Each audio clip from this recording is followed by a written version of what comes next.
Oh, geez. Can you guys hear me? I can't get the webcam going. Say abolish the CIA if you can hear me in the chat. Abolish the CIA. Say it in the chat.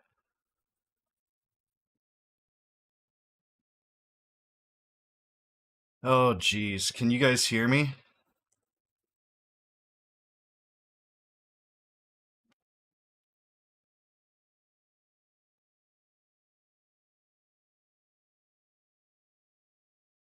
Oh, great. Well, hopefully I can get the webcam going. Oh, geez. Bear with me 1 second.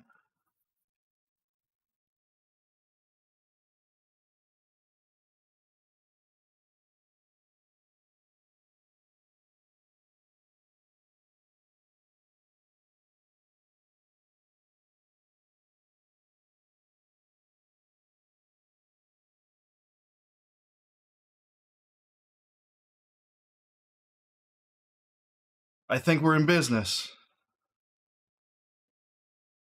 I think we got it. I think we're good. We're here.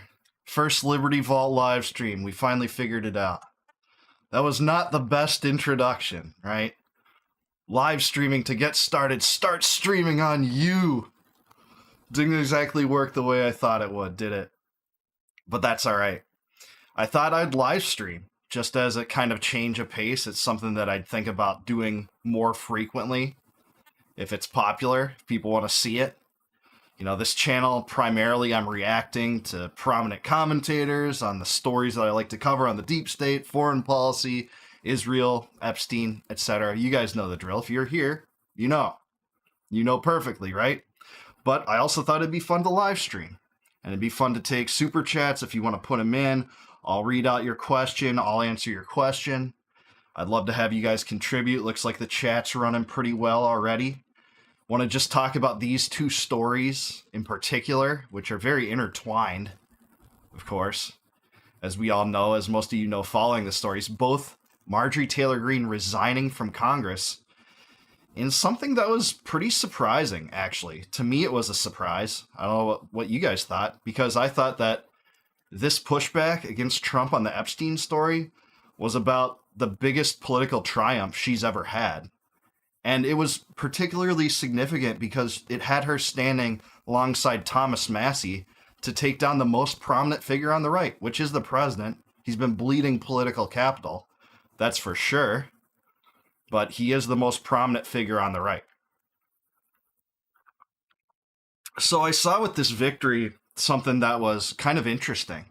It was the manifestation of pushback against Trump really coming to fruition for the first major way during this administration. And he's had lots of shortcomings, right? Mostly the war in Iran. You know, he bombed Yemen for a month. A lot of people didn't really care about that. Signal leak controversy. You have the fallout of Doge.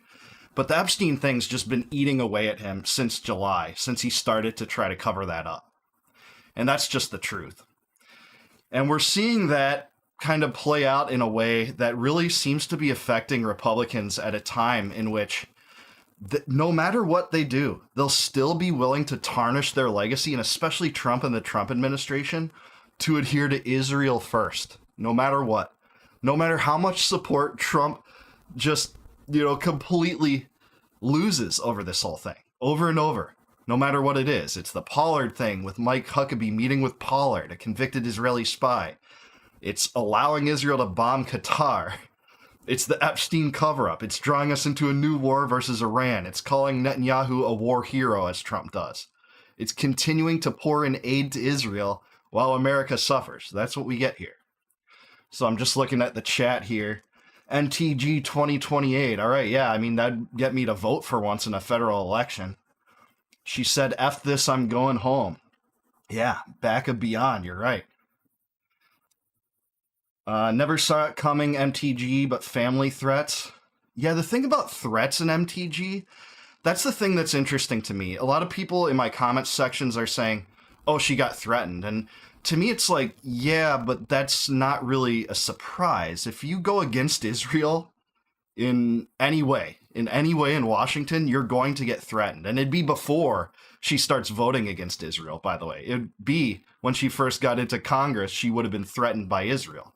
So the timing is still interesting. You'd think if there were like serious threats on her life, they would have come before she successfully, spearheads the effort to get Trump to release the Epstein files. And don't get me wrong, I don't think we're going to get the juicy stuff out of those Epstein files. We're not going to get documents that aren't redacted. Like the meme going around is the black blocked pages. That's what we're more likely to get, and classified pictures. She's been threatened. If you go against Israel and aid to Israel, aid to Ukraine, aid to the military-industrial complex, and complain about spending in Washington, that makes you open to threats by default. That makes you persona non grata no matter what. So yeah, she was threatened, but it doesn't make sense to me that she would have been just threatened after she accomplishes this with Massey. Because whatever you say about it, I agree with Fuentes on this. This was a mutiny of sorts, and it's an optical mutiny. I don't think we're going to get juicy documents out of this, but it really is the manifestation of intra-party pushback against Trump for the first time. I think that's significant, even if nothing comes out of this. It's where the country is going, which is away from Israel and away from Israel first. What do you guys think about that? Let me know in the chat here. Maxwell's father. It's bashing MTG while courting Mamdani. Isn't that ironic, right? That Trump treats Mamdani, a self-avowed socialist, with much more grace than Marjorie Taylor Greene ever did. Why is that? Well, you'd think that, hey, he has the same opinion toward Israel she does, but he's not a threat to any kind of federal policy or federal coalition making like MTG surely was.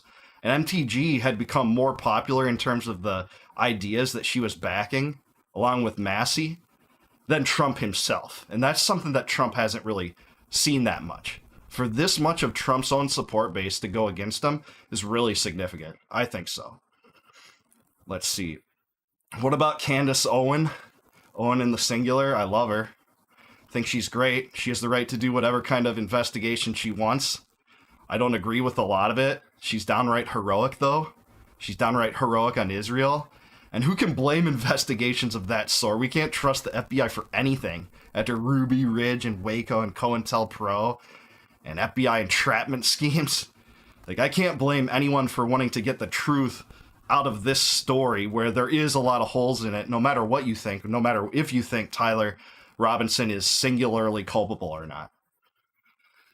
All right. Baron Coleman, 2 years to campaign for president. Yeah, man, a lot of people are saying that Marjorie Taylor Greene's going to run for president, right? I'm not convinced of that. What do you guys think? Let me know in the chat. Do you guys think that Marjorie Taylor Greene will run for president? Like, what percentage chance? What's the percentage chance she's going to run for president? Let me know in the chat. I'm not convinced. But some people have said, hey, she's left at a time where, hey, maybe the Republicans are going to get really beaten up in 2026. She comes out looking better for that because of this when she left, and, sets herself up as a possible front runner, kind of going out on a high point, so to speak.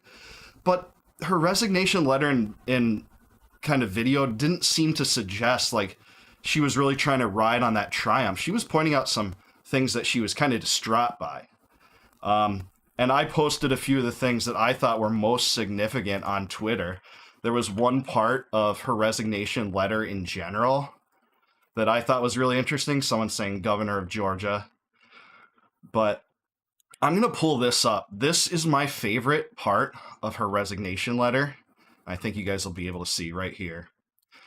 So, and the paragraph above this was really good too, but she said there's no plan to save the world or insane 4D chess game being played. That's a swipe at Trump, man. And I love that. I love the bulldog MTG willing to do that, especially after what Trump did to her. Yeah, let's primary her. She only disagreed with you on Israel and Epstein, the two things that are totally off limits.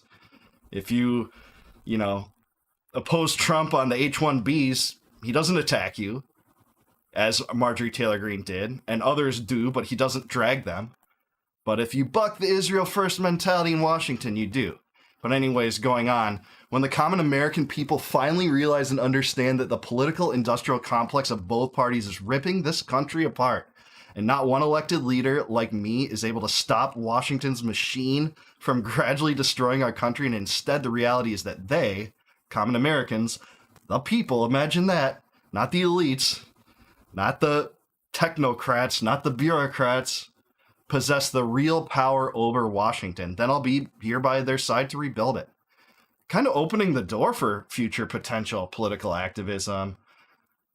You know, running a campaign. We have Ruth saying that she thinks she'll run for senator. Maybe some people are saying 20%, 0%. Yeah, maybe.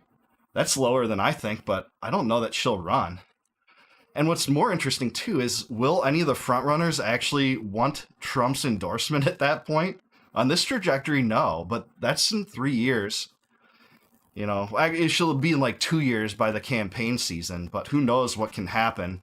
It sure seems like Trump is setting up to be a lame duck if he can't recover from this and unaffordability and inflation, which he's not clearly willing to do. He wants to just spend more through the big,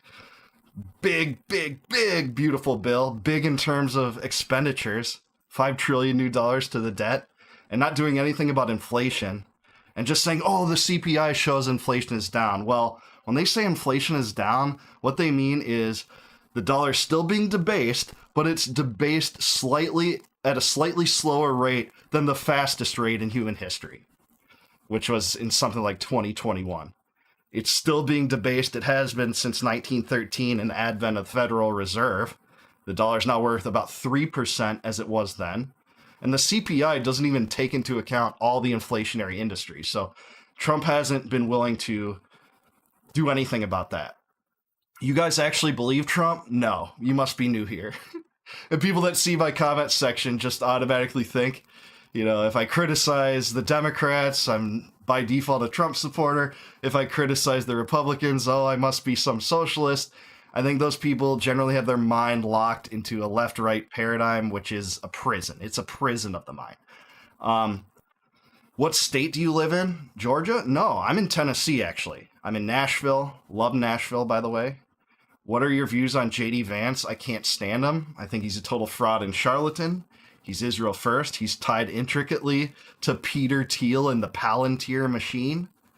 That's horrifying what Palantir's trying to do. I've done a lot of videos on that. Whitney Webb is fantastic on that. They're trying to expand the surveillance state by aggregating data into a centralized pool, using AI tools to create algorithms. And those kind of algorithms, by the way, they're using to help the Israelis launch their genocide in Gaza, take out innocents. And they're using pre-crime programs that are actually being used in major police departments in the United States after being piloted in New Orleans to actually go after would-be criminals. It's like a dystopian pre-crime scheme, like in the Minority Report movie, like literally playing out in front of our face. Let's see. Klaus Mendel. You should respect MTG. She didn't take money from AIPAC or the big Jewish donor. Exactly. She's one of the only congressmen that didn't. And I'll give props to anyone for that. I don't agree with the leftist, socialists that didn't do that, but props to them too. I don't think Ilhan Omar did that either, or Ro Khanna. And good for them. I think that's true. I could be wrong on that. But props to them. And yeah, MTG and Thomas Massey are two of the only ones on the Republican side. 40, this administration, gold and silver, my boy. What's up, man? Gold and silver, this administration couldn't even strategize a good game of checkers sitting in one of the rockers outside of a Cracker Barrel restaurant. Great stuff, man. Cracker Barrel Gate, man. You're going to get people roused up and triggered if you try to change the logo of that place. Just think of that. Think of how much ire and indignation was raised by trying to change the logo of Cracker Barrel. And more power to them as far as I see it. But what if that kind of rage and indignation was oriented toward the thieves in Washington, D.C., who try to, siphon as much of our wealth as possible and send it over to Netanyahu? It'd be pretty good if it manifested in that way, right? Or the endless wars that the U.S. fights overseas, the regime change operations, siding with Al-Qaeda in Syria, all that crap. Let's see. Senator would just be a lateral move. It's not really seen as that, but I don't think that there's that much evidence that she wants that. I know that was the allegation among some people, she asked about it and the Republican establishment wouldn't let her do it. Fuentes has raised that argument. I don't completely buy it, but I'm not sure. Um, I don't get when you say I don't agree with a lot of it in regards to Candace Owens. She's doing an investigation, presenting facts and opinions. Are you not agreeing with her opinions? Correct. I'm not agreeing with all of her opinions. In particular, I have the most problem with thinking that all of these things are the truth. That one, Lance Twigg was involved in the murder. Number two, that this was definitely a military operation. Said both things a few times. Kind of dropped that Lance Twigg was involved in recent episodes, but said categorically that was true. Number three, that Turning Point USA betrayed Charlie Kirk. So we got three things. Lance Twigg involved. Military operation. Charlie Kirk was betrayed by Turning Point USA. All three of those things happening simultaneously, I don't think can be true. Now, are there interesting things about her investigation? Yeah, I do think that. Especially the George Zinn stuff, which a lot of people don't seem to talk about that much anymore. But I don't agree with all of her opinions on that. I don't see how those all three can be true. But at the same time, more power to her. I love Candace. Candace is a ferocious bulldog. She's relentless. She's a hero. She's America first. And she's willing to call out the brutal and totalitarian and genocidal Israeli regime like basically no one else will on the right. Almost no one else will, right? More fiercely than Tucker Carlson. So I think she gets props for that. Holy crap, you're live. I am live. I'm trying it. It's fun, right? Maybe we can do this more. If you guys like this, I'll do this more for sure. Oh, we got a super chat here. All right. Super chat, Jeff Benjamin, 6480. Thanks, brother. What do you think Massey's chances would be in 28 at current conditions? Oh, man, I love Massey so much, and it's hard for me to even be cynical about a question like this because I love him so much. But the way Washington operates now, 0%. And I don't say that happily, not whatsoever. But a lot can change in 3 years. Massey is too much of an outsider. He's too much of a principled person to get filtered through an endorsement process and a primary process in either of the two parties. In the Republican one, you know, he's not Israel first. He doesn't believe in foreign aid to Israel, so he wouldn't get that. Would I support that anyways? Would I support his presidential run? Hell yeah, I would. I'd give it a lot of money, too. Massey's a hero, and I met him personally once. I was happy, or I guess honored enough to do that last year for the first time. He's amazing. He's totally principled. There's only a few things that I disagree with him on, and they're like niche topics, mostly intellectual property. But he's a hero. I just don't think it's feasible the way things are right now, unless the Israel lobby loses that much ground and stranglehold over the two political machines by that time. I hope it happens, man. I don't know, man. I'm saying slam, but I appreciate your super chat. Okay, we got another super chat here. Bill Kresge, 67. Thank you, brother. Really appreciate the super chat. $10. Really appreciate it. Are we still playing 10D chess? I think it's something like 420D chess because you have to be high to believe it at that point, that it's actually unmanifested genius that will eventually become genius and play out to, you know, own the establishment, drain the swamp, end the wars. So yeah, I think we're in 420 chess, 420D chess for sure. Bill Kresge, you are the man. I appreciate it. Who else is from Georgia? Maybe there are others from Georgia. Holy crap, you are live. Let's see here. If you guys do super chats, I'll prioritize and read it. Otherwise, I'm just going to try to go through it. But we're talking MTG. I'm going to kind of transition, not sexually, but over to Epstein later. Hopefully I don't get banned for making a joke about that. But anyway, the neocon takeover is giving me deja vu. I thought we were done with this after Bush Jr. Yeah. Back and beyond, man, isn't that the craziest thing, right? Is like, we were told that this is the repudiation of Neocon Inc., right? When Trump's ascension happened. And this happened in his first term, too, because rightly, his rhetoric was awesome. He's like, Iraq was a big fat lie. The weapons of mass destruction didn't exist. Your brother led us into a nightmare. He said that on a Republican stage that wasn't ready for him to say that, when the American people were ready for that. And then this campaign, he dragged Liz Cheney in like the final days of the campaign. And then what does he do? Marco Rubio, you become the Secretary of State. Mike Waltz, you become the Homeland Security Advisor. Tulsi Gabbard, you're the DNI, but she got compromised or silenced pretty darn quick. You don't see Tulsi much these days. She's like in some closet stashed in Foggy Bottom or something like that. Just never makes an appearance anymore. You know, she's either silenced or compromised. She was particularly incensed by Trump's decision to attempt a regime change in Venezuela in his first term, by the way. He gave Juan Guaido $53 million to try to do that. It didn't work. It backfired. People don't know that, a lot of them, about the Trump administration. But yeah. Let's see. Massey didn't either. Not sure what that's pertaining to. I don't think Trump is MAGA anymore. Well, MAGA's kind of become a meme, right? So I guess he is MAGA, but that's like saying drain the swamp. It's just a joke at this point. Everyone knows it's not going to happen. America First or America Only, I think, is the better slogan now, because at least America Only isn't tarnished by all the fraudulence that is the Trump administration. Acid Brooks, I appreciate your super chat. $4.99. Acid, thank you so much. Candace recently revealed evidence Egyptian planes were following Erica for years. You should react to it. Keep up the good work. Love your show. Acid, hey, I appreciate you.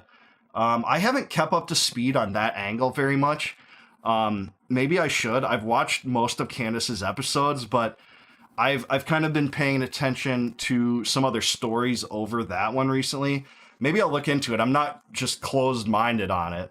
I mean, I'm intrigued by it. Someone said Danzig Mother. Love Danzig. The second album, Lucifuge, is even better, if you ask me. Love Danzig. Love Misfits, too. Early Misfits, and I'm not a big punk fan, actually. I'm more of a heavy metal fan. You guys probably picked up on that. But Misfits, classic, great punk. Danzig albums 1 and 2 were fantastic. All right, thank you, Acid. Cool, man. All right, let's see. Smooth and Slimy. Hey, we got Asturkas here, man. I see you in the comments all the time. I really appreciate it. Tim Jones. JD, much smoother than Trump at times with media, but I don't know if he can bounce back after being associated with this administration. Yeah, I agree. He presents super well, man. And that's not to say, like, you guys heard what I actually think about Vance's policy positions and his connections to Palantir. He does present very well, man, and that's scary. Both him and Vivek do, by the way, very well. Great orators, great articulators of their abilities, and they can connect with people. I know some people think that, like, Vivek sounds like a used car salesman or something. I mean, he was in Big Pharma, right? That was his thing. But they both present very well. I haven't seen anyone on the Democratic side that can really do that, to be honest. But the Republicans are going to probably be hurt at the rate we're going more than the Democrats by then. Cracker Barrel signage rage, or the Federal Reserve existing. Exactly. That's what we need, dude. Poet Fisherman, you got it. I love your avatar, by the way. Did you see Trump loves Mom Donnie? Yeah. We were just talking about the irony of that while he drags Marjorie Taylor Greene for not being enough of a MAGA first stalwart, right? She's Marjorie Trader Greene. Whoa. But Mondani's awesome. Although I'll give Trump credit, man. He handled the thing. The fascist question was hilarious, man. You can't deny that he handled that perfectly when they're like, you know, you've been on the record, Zoran, saying that Trump is a fascist in the past. Would you like to clarify that? When they're standing next to each other, Trump's like, you can just say yes. Let's just skip it. You know, just say yes, whatever. Brilliant. I mean, Trump has those moments every now and then that it's like, wow, that was a good way to handle that. But his policies are atrocious, so what can you say? And it's the policies that really count the most, right? It's the foreign policy, it's the spending sprees. Americans on both sides need to primary every criminal in Congress and elect rando tax slaves if we want representation in DC anymore. No more incumbents. I mean, yeah, but like it's not the composition of the legislature that will change things. Like we've had the legislature swing all the time throughout history. We had the same systematic issues. You know, I wouldn't be against that, but I favor nullification and using local level power to push back at the feds for immoral and unconstitutional and egregious behaviors. I think that's more useful. Getting into the super chats. I love this, man. You should check out Sons of Liberty. John Schaefer's solo project is awesome. I know. I love Sons of Liberty. Both albums. I met John Schaefer once. Maybe I'll try to get him on the show sometime. But Iced Earth, one of my favorite bands. You guys might know that. And Sons of Liberty, if you like patriot-oriented metal that's like libertarian and like liberty-focused, it's freaking awesome. Check out Sons of Liberty. Thanks, Jeff. Ooh, we got a $10 super chat. 4 stanzas. What up? You're Eric, I think, right, on Twitter.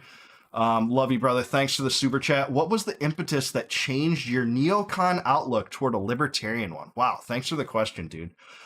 So I've mentioned this a little bit on my videos before, but the impetus that changed my neocon outlook, I'd say mostly it's the following. So yeah, I was a hardcore neocon. After 9/11, I cheered on the Bush-Cheney neocon propaganda to the core. I was repeating like Paul Wolfowitz and Richard Pearl, Project for a New American Century propaganda out. I was a young man. I mean, I was freaking like 18 to 21 in those few years, right? But I was saying all the things that just buying hook, line, and sinker, spreading democracy through the Middle East. Saddam has to go. He's a threat to the world. He's a threat to us. He's gonna, he's gonna give Al Qaeda weapons of mass destruction. All the nonsense. But I was in a college research project, and I randomly stumbled upon during a research project on economics. I was a history major. You guys probably might not be surprised by that. But I stumbled into a book by Murray Rothbard, which I know you know for stanzas, A History of Money and Banking in the United States. And it blew my mind. It was totally red-pilling to me about the centralization of finance and the corruption behind the debasement of our currency throughout American history, not just since the Federal Reserve, but through the First National Bank, the Second National Bank, etc. And that branched me out into all sorts of other libertarian theory. From there, I discovered like Thomas Sowell and Tom Woods and, Ludwig von Mises and Friedrich von Hayek. And let's see, what else, man? Walter E. Williams, found out about Ron Paul that way. Michael Badnarik was big at that time. So I really just went down the rabbit hole from then. And the neocon foreign policy, I pretty much discarded by like the end of 2004, maybe 2005, just completely, just because of how absurd it was. Like I was making excuses for it, even though I was saying like I believe in less government, but there's nothing that propels more government than the warfare state and the empire building schemes, right? Because to justify like the program, they build the DHS, they build the Patriot Act, they increase the surveillance state apparatus around us, all that tyranny. So that's really how I changed. It wasn't like one moment, but discovering Rothbard's book was like the beginning of it. So I hope that helps. Okay, let's see here. Going down. Where's Don? I don't know. Stop voting. I don't have a problem with stopping to vote, but I don't believe it's like innately immoral like a lot of agorists do. I just think that mostly it's a waste of time on federal elections. I actually did vote in 2024 specifically to oppose a local referendum that would have raised my taxes. I could vote for that, but it's not like my vote was going to swing the electoral balance in Tennessee, by the way, anyways. And the Electoral College determines the president, not the popular vote. I know a lot of people pretend otherwise, but it doesn't. Glenn Jacobs for president. Yeah, I mean, I love Glenn Jacobs. I actually saw him. You guys might have seen this on my chat. I met him about a month ago at a Nashville Predators game. I had met him before that too, but Glenn's great. One of the best Republicans.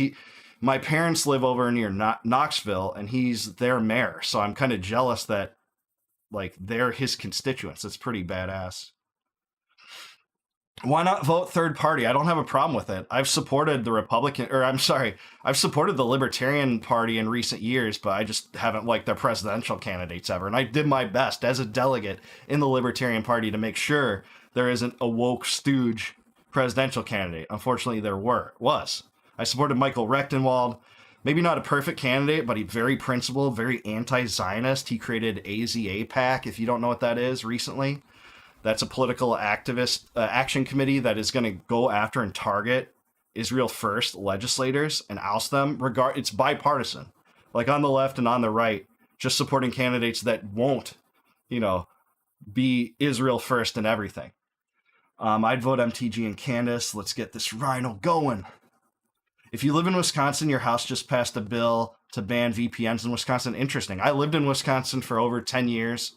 You guys see the Packers helmet right here. I'm often wearing a Packers helmet. Lifelong Packers fan. Love them. That attracts a lot of hate from Bears and Vikings and Lions fans in the comments, but that's fine. Keep voting Rhino. That's working great. Yeah, voting in general. That's working great. Vote harder, right? That's working awesome. It's hard to believe you were an informed neocon. Man, I know, but this podcast is like penance for being a neocon. Like, I can rest my head at night being like, well, yeah, now I have something of an audience on YouTube opposing the neocon mantra that I used to push, which led to the murders of people. And thankfully, I was like a nobody at that time, right? I'm just like a poor college student. But now I can make more of an impact. I love your stuff, man. Literally watch every day. Tim Jones says, level-headed commentary, very reasonable worldview. Thank you, brother. God bless you. Tim, thanks, man. I really appreciate that. That's really kind. It kind of makes my night. Really appreciate that. Definitely wouldn't be called a reasonable worldview by a lot of people, but I'm biased. I think so. I don't think Nick is a Fed either, just someone who's very immature, has never had a relationship, and is basically a bit of an autist. I agree that his ego is getting a bit too big for his britches.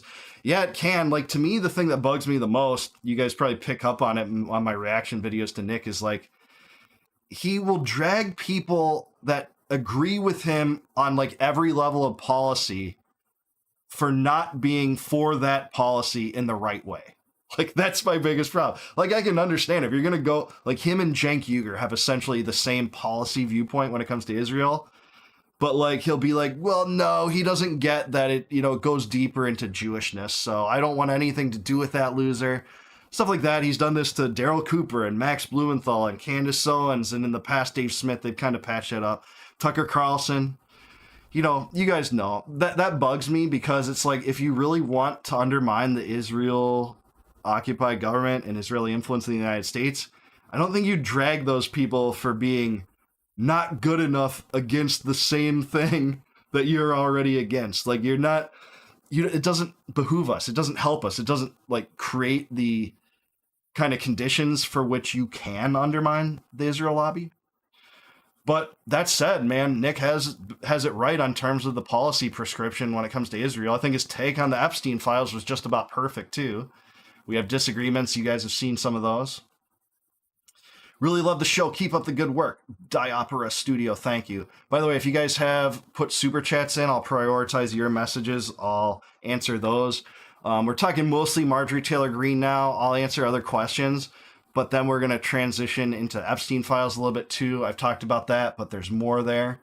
Really love the show. Keep up the good work. All right, here is a super chat from Brother Fly Lineage. We have Brother Fly Lineage. If we, the citizens, get law enforcement, military, secret service on our side, game over. Force is their power. Yeah, I mean, there's some historical examples, too, that show that. Ferdinand Marcos in the Philippines got deposed through essentially a bloodless coup because he thought that he could control the military in the rebellion against them, but what ended up ultimately happening is the military turned against him. So that's true. I don't know necessarily how you do that in the United States right now, but in those kind of conditions, you do have to hope that people with a monopoly on violence, and that's the state, that's the standing army especially, with access to nukes, they do the right thing at the right moment. Force is their power, that's right. Government is a monopoly on violence. They can get away with doing things that me and you would be thrown in a cell for life for doing. That's the ultimate epitome of what government is. And in fact, if there's ever confusion about who's the government, who's really the government, it's the one that has a monopoly on violence and impunity against crime, right? They can't be prosecuted in that moment. That's what qualified immunity is, by the way. Brother Fly Lineage, I appreciate it. Is there a Cincinnatus in the house? The closest thing is Massey, for sure. Rand Paul's up there, but yeah. An American Cincinnatus would be nice, by the way. For those that aren't sure what that is a reference to, it's a famous Roman fable where Cincinnatus was tending... Ooh, I shook my desk. He was tending his fields in Rome, pulled out to become a dictator, and not the traditional dictator, but given power by the Senate to solve a crisis within the country for a short period. But once it was over, he gave up power. And that's like the ultimate paramount example of what to do when entrusted in power. It's something that, George Washington was compared to Cincinnatus for doing, and went back right to plowing his fields. I.e., not something that basically anyone in the United States does. They act out of ambition and avarice, an interest in empire building and power and consolidating central authority. Very unlike Cincinnatus, very unlike George Washington, although I don't think Washington was a perfect president, especially for the First National Bank, the Jay Treaty, and some other things. I'm here. You popped up on my homepage, Captain, obviously. All right, man. Glad to hear that. Hi, chat. Watching from Denmark. Word, man. You like Carlsberg? Carlsberg in Denmark. Nikolai Coster-Waldau. I like him as an actor. Jamie Lannister. Good actor from Denmark. Most parroted talking points post 9/11. Money is a fiat currency. It is in the United States. It is basically everywhere. Everywhere there's a central bank. It's not like it's being backed by bullion and gold anymore virtually everywhere. That's how they deprive you of wealth, by the way. They don't even have to legislate taxation anymore. Isn't that nice for the ruling class, by the way? You can just impose it via manipulating the interest rates and quantitative easing and just printing more money, right? Which acts as a callous tax. It's the most unfair tax because it's not even legislated. You don't have control over it. The Fed does it all the time, though. I'm drinking lemonade here. I'm 36. Ask Turkis, what up, man? Yeah, I'm pretty sure most people my age and older went through a neocon phase because we were bombarded with it. Yeah, propaganda machine out the gazoo. It was a lot of a different world back then. We had Fox News and CNN and MSNBC and, a bunch of newspapers. How can you ever get to the truth through that? You can't. And, our overlords want it to be like that now, and it isn't anymore. Thankfully, that's the best thing. How do we get rid of this mess? Wow, man. I wish I had the total answer for that. I mean, I think education's part of it. I think nullification's part of it. Soft secession. Non-compliance. Are you a musician? No, I am not. I used to play guitar. I used to actually play the tuba in grade school, but not for a long time. I love metal. I love guitar. I just don't play it. You don't support Ukraine. Correct. We don't support Ukraine here. We are not insane. We are not empire builders. We are not rattling sabers with a nuclear power to see which of two regimes gets to rule the Donbass. Correct. Some of Nick's views and methods are immature but malformed. Sure. You can't have libertarianism in a post-nuclear world. It's effing childish. Oh, yeah? I think the ruling regime is what's childish, man. Thinking that, we can just spend infinitely and embark in empire building schemes and just expand the centralized state apparatus. That seems pretty childish to me. In fact, that's exactly what a child does. And he whines about it if he doesn't get the power he desires, which our ruling class does. All right, forces their power, but we have the masses. I believe they threatened MTG. Well, they threatened her years ago, but she shifted her opinion on Israel in late 2023. They stopped funding Israel in late 2023, so it's been a long time since they threatened her. Why now, after she's gotten away with all these different votes? I mean, it's possible. I'm just saying, anyone that bucks the Washington establishment in such a way would have been threatened long ago. And qualified immunity now. Yeah, right on. Qualified immunity is an abomination. What that is special government employees just for wearing a badge. You have immunity from prosecution. Well, it's not prosecution technically. It's culpability in civil cases. And it's wrong. It's totally wrong. Something me and you don't get. It just shows, again, the government's a monopoly on violence. People with badges get special rights to even murder people that we don't. It's the truth. If you don't believe me, look at Eric Garner. Read up about Eric Garner, and there's lots of other examples. Duncan Lemp. MTG's going to make a run. I don't know, man. We weren't talking politics on MySpace. That's right. What's up, bro? What's up, man? Sulla did after killing everyone. Yeah. Dude, hey, people into Roman history, late Roman Republic history. Dude, I love it. Love late Roman Republic history. You guys we could talk about that, but that will bore people. So we're on MTG. What do you guys think? Is MTG going to run for anything? President? Drinking Coors, black suits. I saw an interview with Massey. Sick. Yeah, Massey just interviewed with my friend over at Free the People, Matt Kibbe. Great guy. Really good interview over there. But it was mostly confined to beef freedom, cattling freedom, which is not really my forte of an issue. And then the Epstein files. That part of it is. But good interview. It's a two-parter over there. Free the People, Matt Kibbe. Great organization there. Born in 61. Awesome, man. Wow.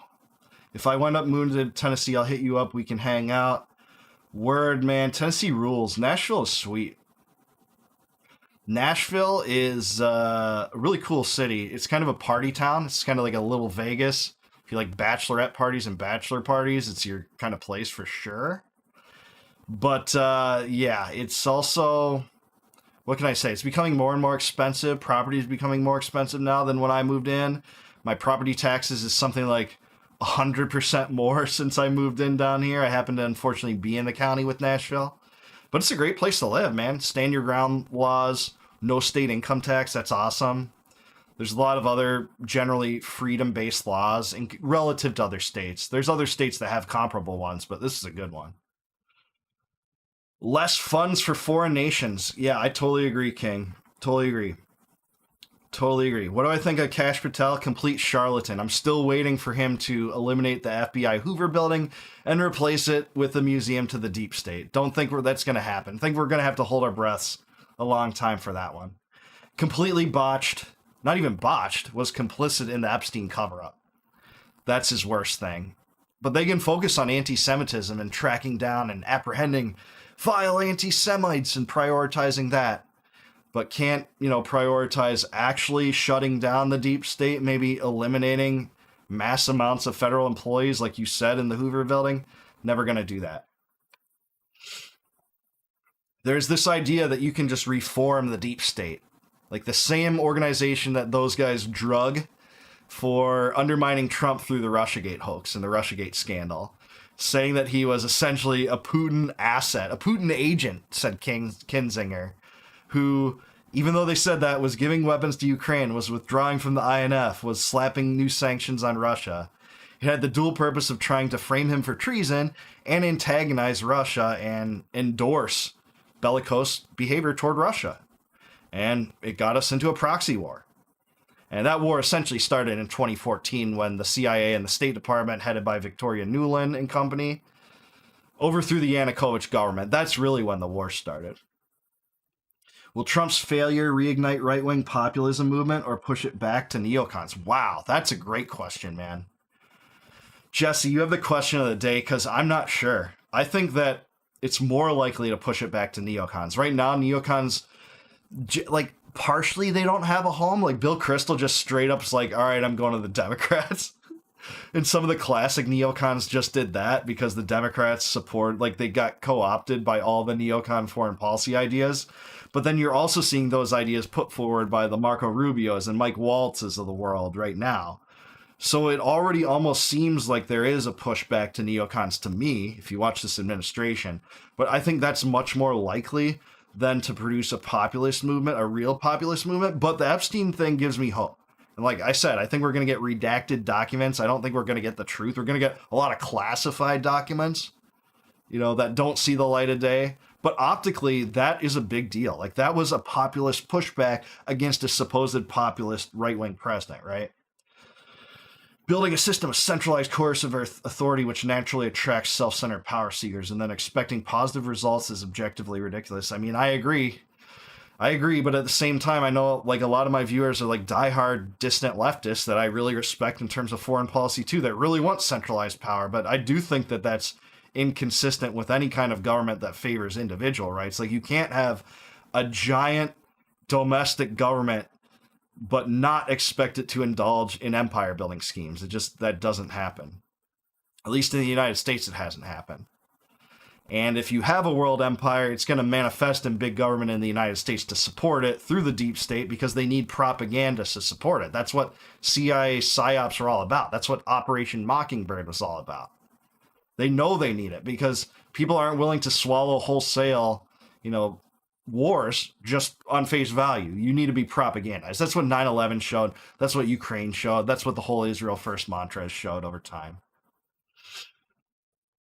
Make Israel gay again. Okay.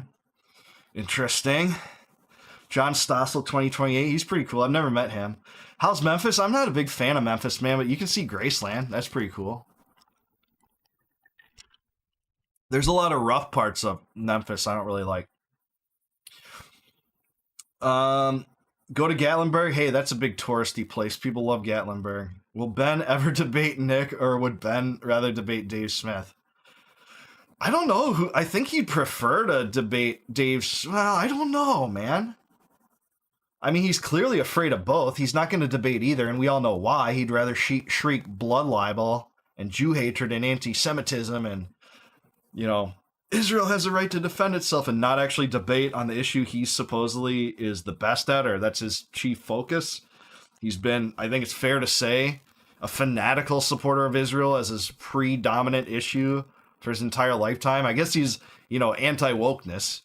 But not when it comes to Israel, by the way. He uses the same kind of woke angle, the woke mentality, to try to beat back critics of Israel by saying anti-Semitism, using that as the bludgeon when there's any reasonable critique of Israel. Yeah, those guys use wokeness the same way the liberal establishment did. I don't know who he's more afraid of. I'd like to see either, though. And we know why he won't do either. Either would wreck him completely on that issue. He doesn't argue the issues around that. He just says, you're anti-Semitic. I have such a big Trump supporter in this election. I'm just completely disgusted more than ever. He snaked MTG. He did. MTG was such a defender of his. She could have turned on any other issue. I brought this up in several videos. You guys have probably seen that. On any other issue, he could have been like, hey, I really disagree with Trump on this. I'm still going to back Trump. I'm MAGA to the core. Trump's my guy. But she chose Israel and Epstein. And H-1B visas, and people are saying, oh, it's the H-1B visas that set him off. And it's like, no, he doesn't drag any of the other opponents of H-1B visas on Twitter and incorporates, like, Miriam Adelson to primary those Republicans. That just is reserved for Thomas Massie and Marjorie Taylor Greene. Patel has been a train wreck, yeah. What do you think, but what Candace Owens tweeted about Macron is true? Like, so I don't know. I think you're referring to, like, she said that there's, like, a confirmed hit attempt on her, like an assassination attempt. I don't know. I have no understanding of that. I haven't looked into that. I don't want that. Protect Candace at all costs, but I have no way to weigh in either or on that. I'm not connected to French intelligence. So, thinking about visiting Tennessee. Tennessee's great. Why bomb Venezuela when we have Navy or Coast Guard? Because, people are asking about this with the Venezuelan thing. What it is, I think, at the root of it is, and people talk about their oil and stuff. I think maybe that's part of it. Marco Rubio's always wanted this. I think it's to stick it to BRICS because Venezuela is an aspiring BRICS country. They want to join that alliance with Brazil. And the United States does not want both Venezuela and Brazil as major parts of BRICS in South America. They don't want that whatsoever. Because India is already pretty much firmly in the BRICS company now, even though Trump had an opportunity to extract it out of that because him and Modi had a good relationship. But no, we're going to slap 50% punitive secondary tariffs on India just for having the gall to trade with Russia. It's one of the stupidest things Trump's done in this administration that's getting no coverage is the punitive secondary tariffs on India just for them trading with Russia. And he could have pried India out of BRICS like Nixon pried China out of the Soviet bloc. He really could have. It's not being, hyperbolic whatsoever. And the Fed for sure. Savannah, never been there. Semantic blockage, thank you. What if the threats got a lot worse after Trump called her a traitor? That's possible. I'm not shutting the door on that at all, Steve. It could have happened. I'm just saying, like, there have been very hostile threats toward Marjorie Taylor Greene for years. Whether or not, like, they ramped up and they said, oh, hey, we have your daughter, we're going to kill her or whatever. I hope not. I hope that Marjorie Taylor Greene would get all the protection she needs. But they got what they wanted. They wanted her out of power. Black Sabbath, Dio years or Ozzy years? Oh, man, I love both so much, man. I love them both. I love Dio and I love Ozzy. I guess if I have to say Ozzy because it's just so much more classic. And, man, I think, like, the Sabbath Bloody Sabbath album, that's really, really tough to beat. But, man, I love Heaven and Hell and Mob Rules as well. Love both. I love Dio and Ozzy. What year do you predict total world peace? I'm not here to be a total lib, but I genuinely think world peace is the key to humanity's greatness. Man, I don't know. I can't predict that. I'm more cynical than that. I hate to say. I wish I wasn't. But man, I can't predict that. I don't have the evidence for that. A lot of people thought that world peace would be like the direct result of the creation of nuclear weapons, right? That powers just wouldn't fight each other because of the threat of nukes. But, you know, instead of that, you know, nukes have acted as a deterrent to nuclear war, with different powers possessing them and not being willing to take out the opponents. That was proven between the United States and the Soviet Union, actually. Both Reagan and Gorbachev, you know, participated in a similar situation, and with which both determined not to strike back, not to kill, you know, multitudes in the other country. But at the same time, you know, conventional warfare still reigns. Military-industrial complex makes a lot of money doing that. And Ukraine's the replacement to Afghanistan. Julian Assange said, hey, they don't want a successful war in Afghanistan. They wanted an endless war. And he was right. And now they're doing it in Ukraine at a much grander scale, with much grander stakes, with nuclear war as the stakes. Cool seeing you live. All right, Ben is a bum. Yeah, Ben is a bum for sure. That's being charitable to Ben Shapiro. I'm thinking Tucker Carlson will run for president. I don't. And to be honest, I think Tucker makes so much more of an impact doing what he's doing, man. He has the number 1 or 2 podcast in the world. I mean, it's like Candace Owens and Tucker and Rogan lately. But I think he makes too much of an impact with his journalism, which is exquisite, by the way. If you guys haven't seen his story on Matthew Thomas Crooks, it's amazing. Amazing journalism. Just completely... That should be the lead story everywhere, and everything regarding that whole thing has just been shoved under a rug. But he divulged the truth, that this guy had a huge blueprint online that wasn't divulged to us by the feds at all. Amazing, like 38-minute thing that you guys should watch. He doesn't need to debate when he has the entire propaganda apparatus behind him. Yeah, but he's losing that, man. I don't think he has the entire propaganda apparatus behind him anymore. The independent media is displacing it quick, dude. It's going quick. He's even hemorrhaging subscribers on his own YouTube. What a white pill that is, by the way. If you want to just realize that Ben Shapiro is hemorrhaging subscribers. It's awesome. MTG is the first woman. Metallica or Megadeth? Okay. If we're confining it to Metallica before the Black Album, Metallica. If it's the totality of work between Metallica and Megadeth, it's Megadeth. Because Megadeth stayed way more true to the original kind of dual harmony metal, awesome solos, actually playing metal, not hard rock. Like, give me fuel, yeah! Give me fire, yeah! It's just not my cup of tea. I think they went downhill on the Black Album. People will think that's sacrilegious. But I loved them before that. And Justice, one of my favorite metal albums ever. Probably a top 3 metal album.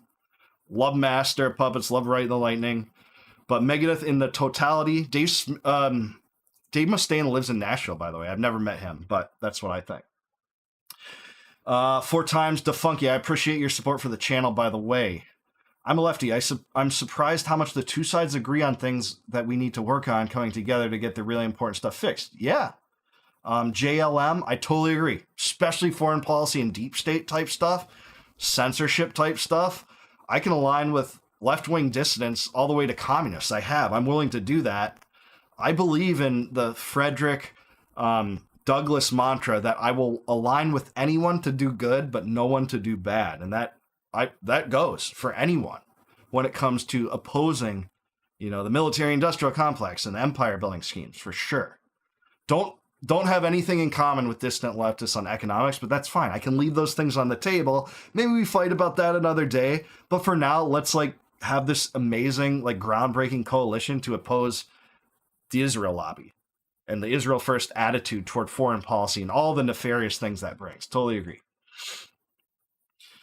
What will be more surprising when it comes that Brigitte is just really a lib woman? I don't know, man. I'm not a Macron story follower. I don't have a take on that. I really don't. Metallica, someone else says. Left was anti-war, pro-worker, but I'm 55. Yeah, I mean, I don't know. Definitely anti-war for the most part, but they were completely co-opted by the neocons. And I think the biggest date in which that happened is the second Obama swore into office. I really do. I think that's when they were willing to just do whatever foreign policy debacles Obama was willing to get us into. Like, people say that Trump is just a cult leader. Well, Obama had that same sort of cult of personality, but on the liberal establishment side, where he was promising going into office, shutting down Guantanamo, and we're going to pull out of Iraq. That's a debacle. Didn't do that. Instead, kept both of them going and started new wars in both Yemen and Syria, and ramped up drone bombing out the gazoo in Yemen. The drone war started fiercely. It didn't exactly start during Obama, but that's when it really took off. Rock on, brother. Great channel. Hello, everyone. Keystone Liberty. What up? Stephen Brown. What's going on? The second man of France is angry. This guy's been listening to too much Candace Owens, dude.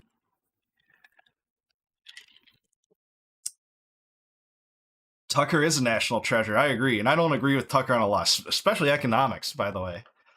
But he's downright heroic, man. And I don't care if you're going to say, oh, but he opposed Israel too late. It's like, dude, he's a major, like the biggest figure on the right opposing Israel at a critical juncture.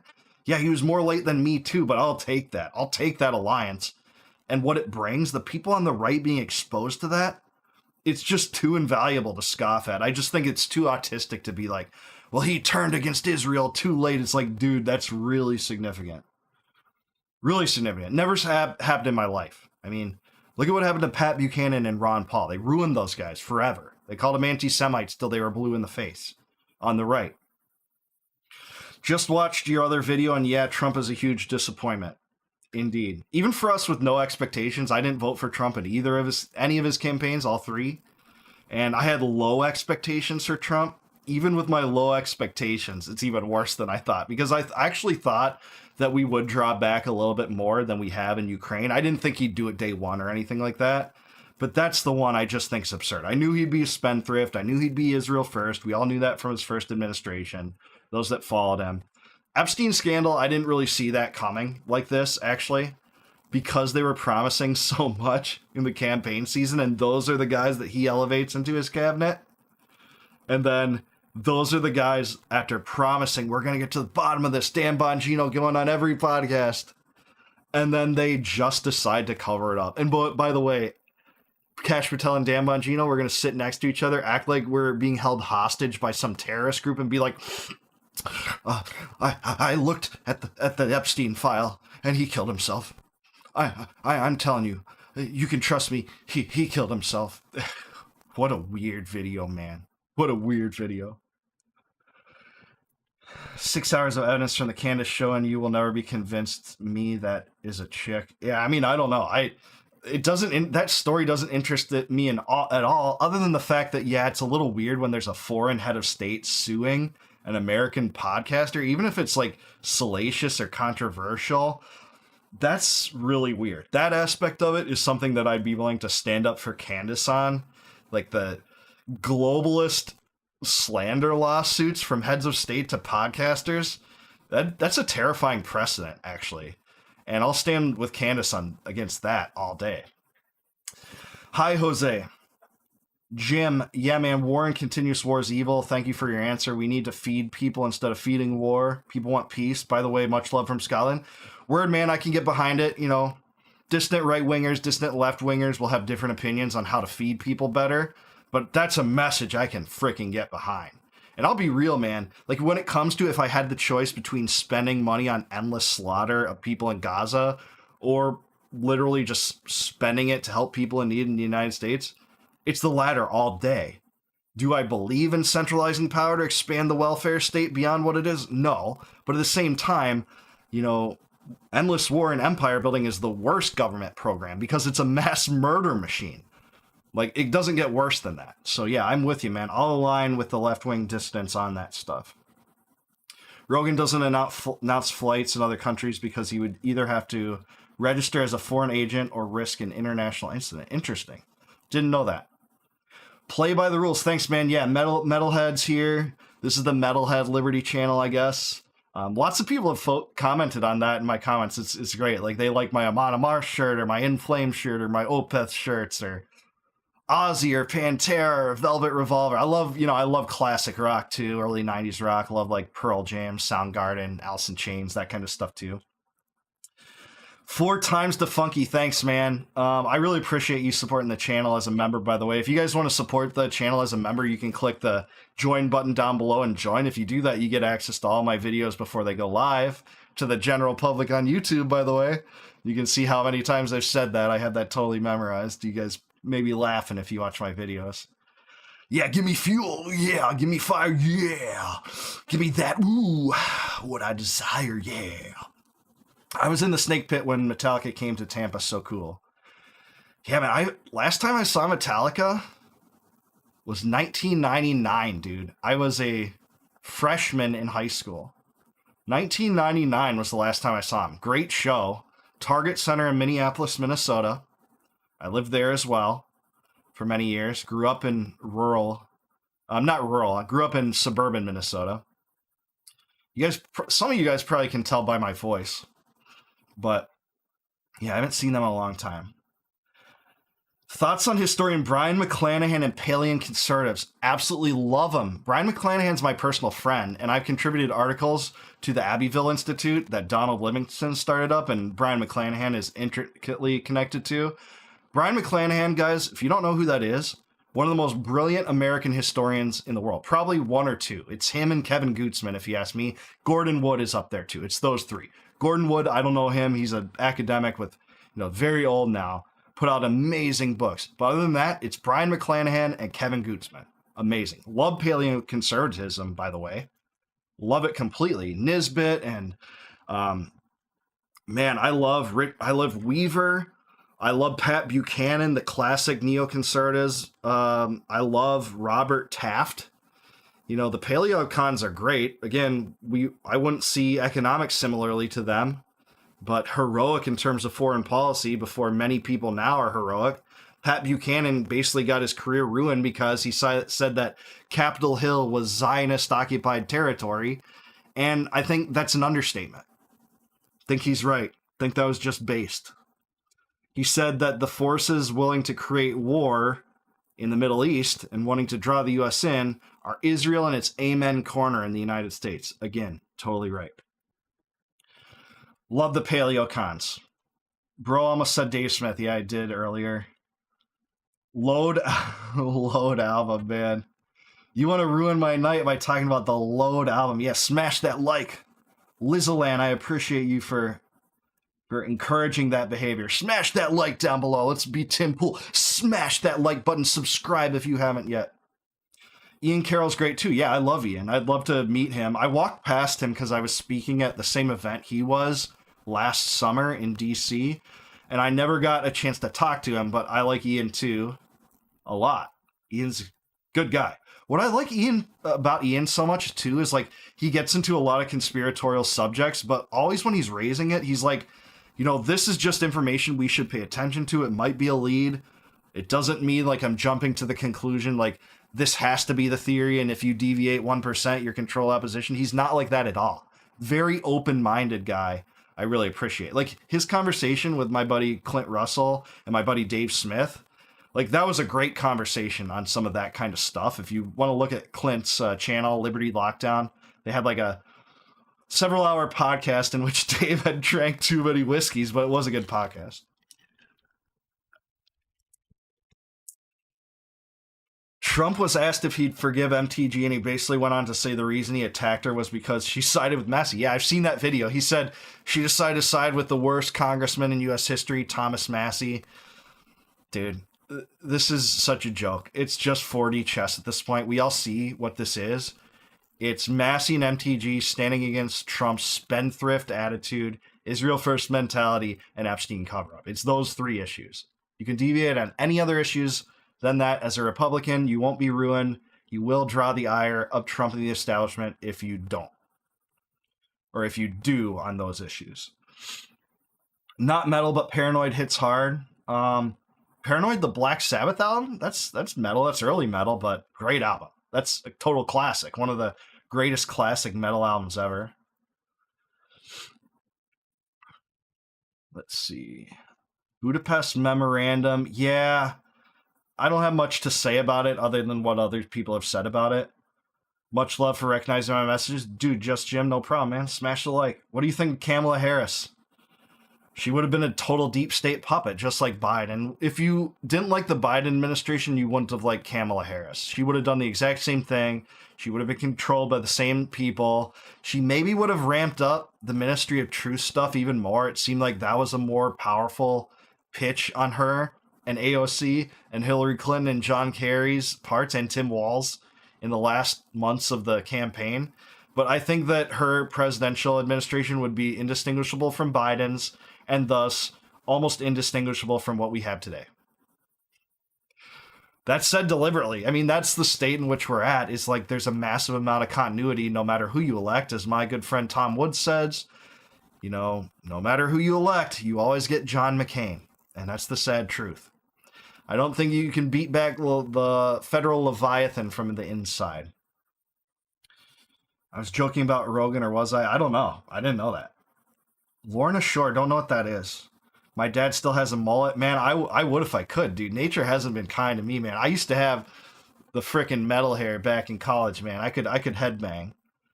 Not so much anymore, but that's all right.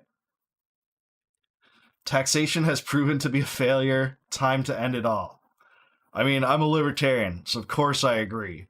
It's a failure when it comes to, distributing goods and services in the best manner. If you want centralized planning to do that, the extension of that is just bring back the commissars and, the central planning from the Soviets. And you can say, well, they just didn't do it right. We can do it this way better. Yeah, there's been the Pol Pots, there's been the Mao Zedongs, there's been any number of experiments that have tried to do that in different directions. It always leads to human suffering and a mass piling up of human bodies, basically everywhere. Taxation is theft, but more accurately, it's an extortion apparatus. Let mutual aid thrive. That's the better alternative. We see that from GoFundMe all the time, even in a country where it's taxed out the brim. Like, a large portion of Americans are taxed at something about the rate of 40 to 50% of their total wealth. But still, Americans are the most charitable people on earth. You could have GoFundMe and mutual aid societies and community projects to fund people in need. Strongly worded letters from Republicans to strongly worded tweets from Trump. Thoughts? Don't really know what you mean. Like, as far as messaging, like, I do bring up Trump's tweets a lot to show, like, the messaging, because I think that's important, but ultimately the actions are more important than the messaging, for sure. So pay attention to what they do, not what they say, but what they say is part of the propaganda, right? The propaganda machine is important to oppose. My friend Daniel McAdams, who runs the Ron Paul Institute and talks to Ron Paul daily, he always says that war propaganda greases the wheels of the war machine, and that is so true.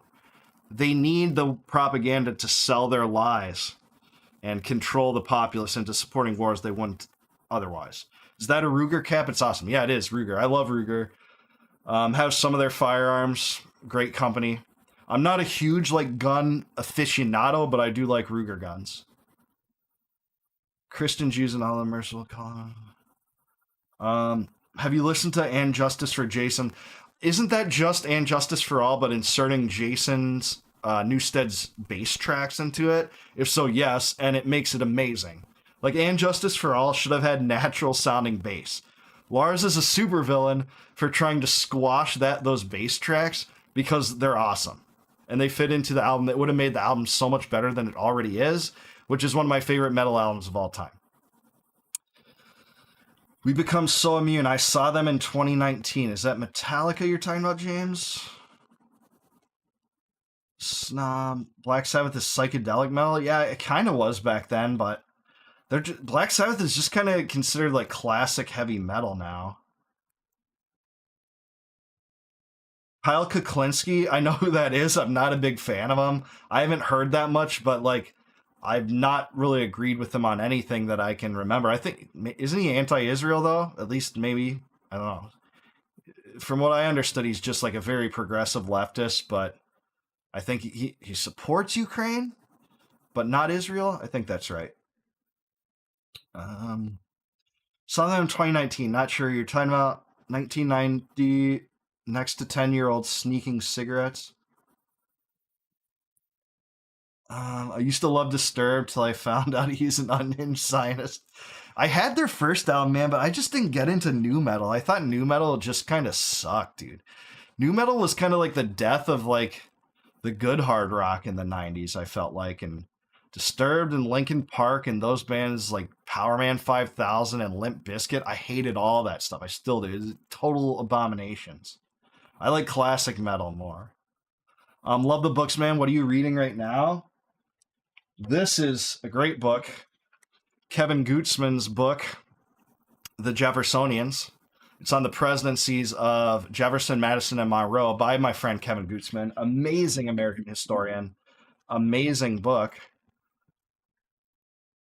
Not sure what the secular talk guy is. I lived in Minnesota and Wisconsin, and yeah, I'm a Green Bay fan. I was originally born in Tennessee, though, and I've been a Green Bay fan from my youth, like the whole time.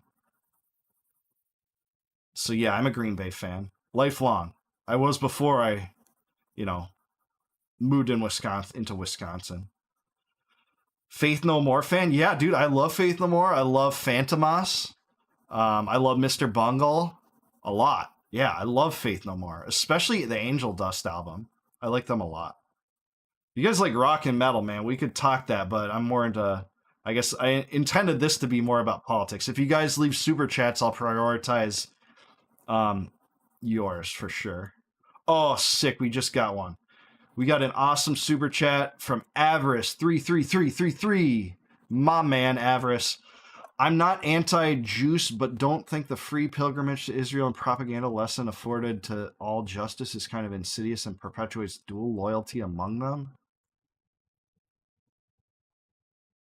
I can't exactly understand what you're saying here, but what I will say is like it's impossible to deny that supporting Israel is part of the Jewish identity by and large. But of course, there's lots of Jews that don't see that as part of their identity. In my mind, that they're some of the best critics of Israel, like Glenn Greenwald and Max Blumenthal and Aaron Mate and Dave Smith and Jeffrey Sachs and Norman Finkelstein. So I just judge people on an individual basis. And I think it's wrong to say like the root of this problem is Judaism or Jewishness. I don't think that's right, because I think that necessarily takes off the hook the horrible Zionist neocon monsters that are Christian Zionists, like Bush, Cheney, Rumsfeld, etc. Because even if you're going to say, oh, hey, those people were just manipulated by the Jews, so it's still a Jewish issue. Well, yeah, but like if they murder someone, that's still on them. If they order the murders of others, that's still on them. And we're just letting them off the hook if we're saying, no, that's not it. It's Jewishness. I don't agree with that. So I hope that answers, Avarice. I really appreciate your tip, and hopefully that gets to what I'm talking about. But when it comes to dual loyalty in government, I think that all dual loyalty should be done away with in government. Like that, a man can't have two masters, and even temporal masters, right? Priorities of, their state above others. Like that was what Trump got famous on, by saying that our credo would be Americanism, not globalism. And, you can extend that to any kind of dual loyalty, not Americanism, or Americanism, not Israeli. Like that should be the American first mantra. It's what Trump's abandoned. Have you ever watched a guy named Tennessee Brandy? No. You guys are asking a lot of awesome questions, though, by the way. I'm still behind a little bit, but I'll catch up. Unless you do a super chat, I'll read yours right away. Berkeley here. Metallica definitely captured an audience. Massey would beat Trump's ass face to face. Well, yeah, I mean, I think Trump has like 40 years on him. That's not exactly a fair fight if we're talking physicality, but in terms of intellect and principled behavior, yeah, he'd do it anyways. Let's see.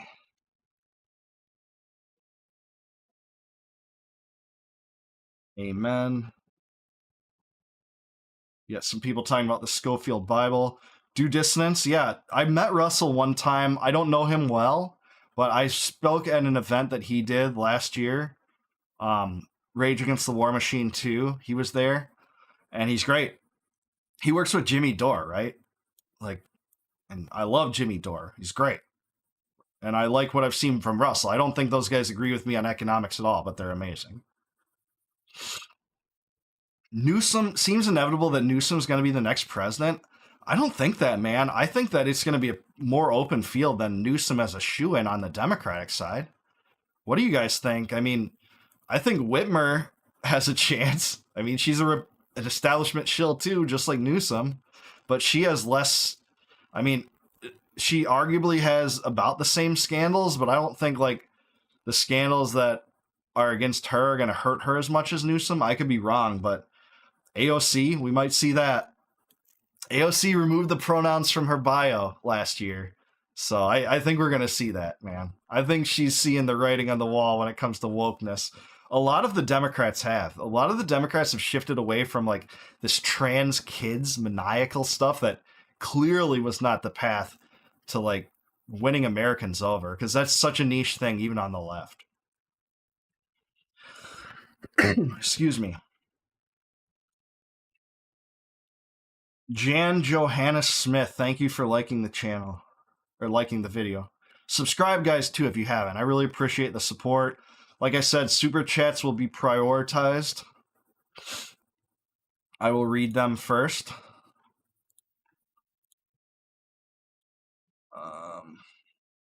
Yeah, I'll talk about the Pollard meeting in a second. Oh, man, I think I'm really behind. Yeah, keep scrolling. Okay, I think I'm good. What's going to happen in the midterms right now, the Democrats are just going to clean house, like just straight up. And we saw a microcosm of that with Abigail Spangenberg or whatever, the former CIA agent, and Mom Donnie just completely destroying, running off unaffordability, which the Democrats will just clean house with on 2026. Even if they don't have the solution, if they just talk about that and identify the issue, that's going to be good enough. I hate to say that because I don't agree with their solutions, just like I don't agree with the Republican ones economically, because to me, the Republicans just are indistinguishable from the big spending Democrats in so many ways. But okay. We got a super chat. Sawyer Kaufman 777, thank you so much. Started watching you recently. Love the videos. Now I watch you with every meal I have. LOL. Well, Sawyer, you're the man. I really appreciate that. That is so cool. Just great to hear that. Welcome aboard. We have a new member, guys. Adam Metz 7063. Thank you so much. He becomes a Liberty Soldier, so Adam gets access immediately to all of my videos that are members only. And I think there's like 6 of them right now that he gets to watch and no one else can watch but members. Adam, you are a legend. Thank you for that. And Sawyer, hope that you're liking what you're seeing early on. Okay. Tariffs are a tax. True. They're a tax on foreign goods. Don't let them pretend that it's a tax on China. No, they're fleecing you. Go Pack Go. That's right. I am and always have been obsessed with the Jeffersonians and the era he spawned. I'll check that book out. Absolutely. Absolutely. And speaking of books, here is my second book. You guys know I'm giving out my book, Compact of the Republic, for free if you go to libertyvault.net and sign up for my mailing list. By the way, do that if you want that. I'll send that to you for free in PDF form. No price for that. This is my second book. I wrote a biography on Thomas Paine. It's the most complete biography on Thomas Paine that's in existence. I don't boast about much, but I'm really proud of this book. I finished it in 2018. I read basically all the biographies of Paine, all the extant writings of Paine, which is like more than 1,000 letters, which actually is not a lot compared to like what Jefferson had and such. But this is my other book. You can get that at davidbenner.square.site. And I will even sign them for you if you want. Thomas Paine, A Lifetime of Radicalism. If you like radical political thought, including the American variety, at which point he was kind of the forerunner of in its earliest days in the American Republic, you'll like that book. Yeah, Jefferson had a copy of the Quran. That is true. I have a copy of Das Kapital, by the way. I have a copy of the Communist Manifesto. I have Lenin's What Is to Be Done. I have a lot of books that, I wouldn't adhere to the the principles contained within. I think it's really important to read books of prominent adversaries, especially those that have been very influential through history. I have, let's see. I have Leviathan by Hobbes. I have The Social Contract by Rousseau. Despise both of those guys. Locke destroyed them. Yeah, Headbangers Ball on MTV was awesome, man. That was when MTV was legit. Headbangers Ball is sick, man. Those are the days, but we don't have those anymore. They just canceled MTV in some places, right? But I don't think it's everywhere. I think it's just some places. Lemonade. Oh, we got another member? Sawyer Kaufman, thank you for becoming a member, a Liberty Soldier. In addition to your super chat, dude, I really appreciate that, man. That is so cool. You guys are awesome. You guys are too good to me. I'm so blessed with this channel, by the way, that people actually like to listen to me. I never would have gathered people would like to listen to me spout off on history, politics, metal, the intersection of all three. Never would have imagined that in my life. I worked in corporate financial planning for about 9 years, and I worked in IT for about 8 years, and I'm out of the corporate world now. It's sweet. No more DEI training. That's a nice part, too. No more implicit bias, critical race theory nonsense. That is a good feeling. Yes. Yeah, Ask Turkus, you're absolutely right. He also had the Jefferson Bible, which he created by removing all the miraculous elements of Jesus Christ. He took like an X-Acto knife, like it was like a shaving razor blades, and cut off squares, taking out anything miraculous in the Bible, choosing that to be like his religious credo. And at the end of his life, he said, when someone asked him what his religious faith was, at the end of his life, he said, I find myself to be a Christian in a sect all my own. That's how he described it. But he adhered to some of the aspects of deism that existed in that day. And by the way, here was the consummate deist of that day, Thomas Paine. Self-described deist, wrote The Age of Reason, 2 volumes of it. There was originally intended to be a 3rd volume of it, with some of the same political theory. And that's why in some ways Paine and Jefferson could kind of adhere to the same wavelength on religious beliefs. But at the same time, you can find Jefferson rejecting some other aspects of deism. For instance, Jefferson believed that, God intervened in the natural world, meaning that we have recorded instances in which Jefferson prayed to the creator. That's not something deists would have done, because deists believe in a clockmaker creator that created the world and then didn't do anything whatsoever to intervene in the world. But we have evidence that Jefferson did believe in that. So Jefferson adopted some of the deistic principles, but not all of them. Just something to note. But Paine adopted all of them. And my book goes into that very thoroughly. And that's one of the reasons Paine became a total pariah in America, by the way. Outside of blasting George Washington for letting him suffer as he saw it in a French prison at the height of the Reign of Terror. He was almost executed for that, by the way. I tell that story in my book, too. He wrote The Age of Reason during a major Protestant revival in the United States. Doesn't exactly get you popular. You were a Green Bay fan when you were a kid and learned about Vince Lombardi. All right, man. Yeah, Vince Lombardi, what a legend. He ate at the local cafe down there. I've only seen one Packers game at Lambeau, but it was awesome. Cannibal Corpse. I'm not a Cannibal Corpse fan, man. It's too much. They're like technically good, but that's just not my cup of tea, man. I love melodic death metal, though, especially like from the Swedish stuff, Dark Tranquillity, In Flames, At the Gates, Opeth, that stuff. Dimmu Borgir, I liked Enthroned Darkness Triumphant, was good. And in Spiritual Black Dimensions, that was a good one, too. Slayer, best metal band, I love Slayer. Seasons in the Abyss and Rain in Blood and South of Heaven, those 3 albums are freaking awesome. If you like speed metal, thrash metal, awesome albums. Love Slayer. Zionism isn't religious. Some brands of it are. There's different brands of Zionism. Some is and some isn't, for sure. Some is predicated on the belief that, God bestowed that land to them thousands of years ago. That some Zionists do believe that. Others think there's other reasons to support a modern Israeli state with political support or financial support. They're not all the same. There's different brands of it.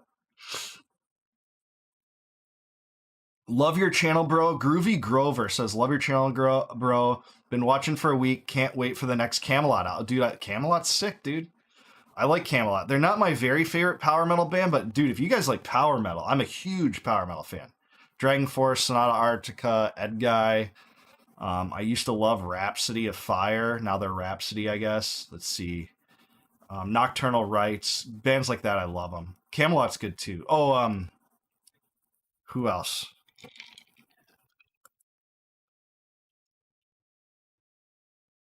Oh man, there's some others I really love too. Legacy of Kings. How am I not forgetting one of the best ones? I'm forgetting one of the best ones. Whatever. Zionist and overall disagree with Judaism. Judaism is against Jesus, and those who are Messianic Jew are not considered Jewish. Okay, fair enough. That's true. Like, Orthodox Jews wouldn't consider Messianic Jews Jewish for sure. Jefferson wasn't exactly a deist. He embraced some deistic principles but rejected others, including the clock maker creator. He believed that the creator intervened in the natural world. But he did adhere to the belief that, you know, the miraculous elements of Christianity were wrong in his mind. That's not my opinion, by the way. Super chats. If you guys put in a super chat, I'll prioritize that. Ooh, here we go. Wow, that's awesome. Another one from Sawyer. Dang, Sawyer, man, you are dude.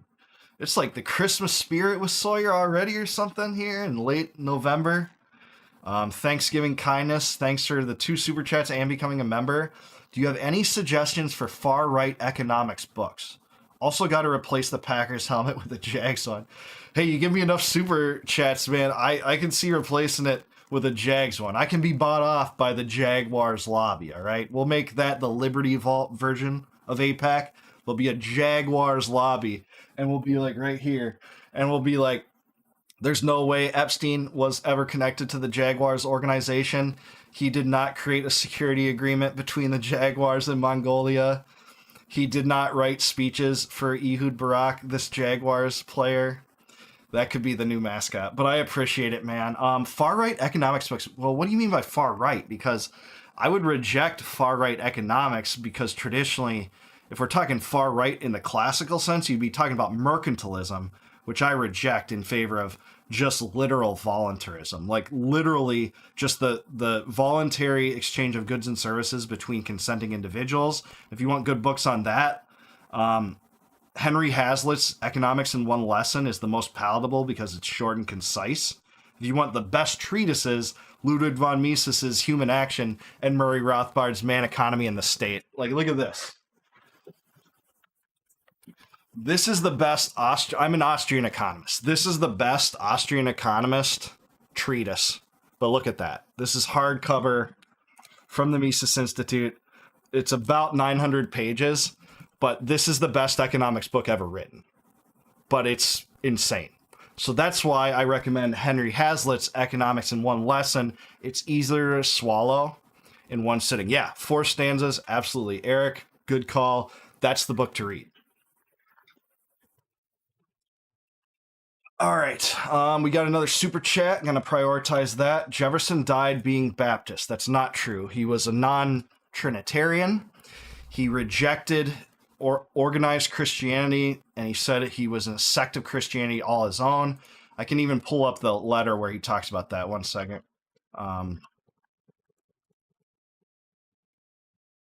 Because he was asked by a friend of that. I'm a sect by myself. I can pull up the actual letter, I think.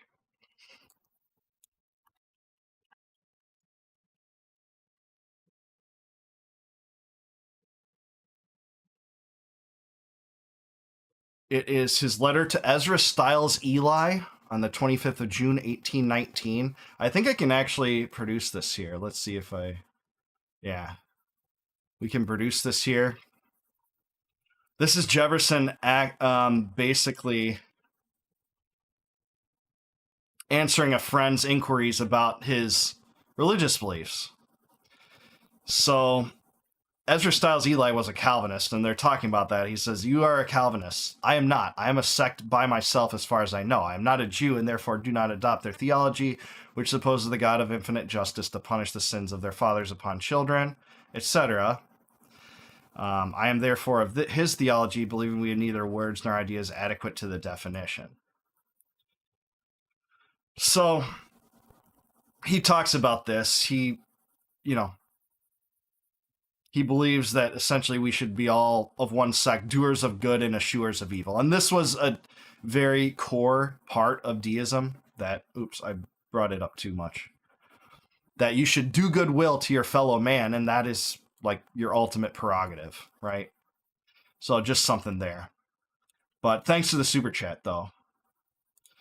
All right, let's see. We veered off course here, but we can still get into Epstein files if you guys need to know anything specific about that. I'm totally willing to answer that. God bless America. Icebreaker just became a U.S. citizen. Awesome, man. Congrats.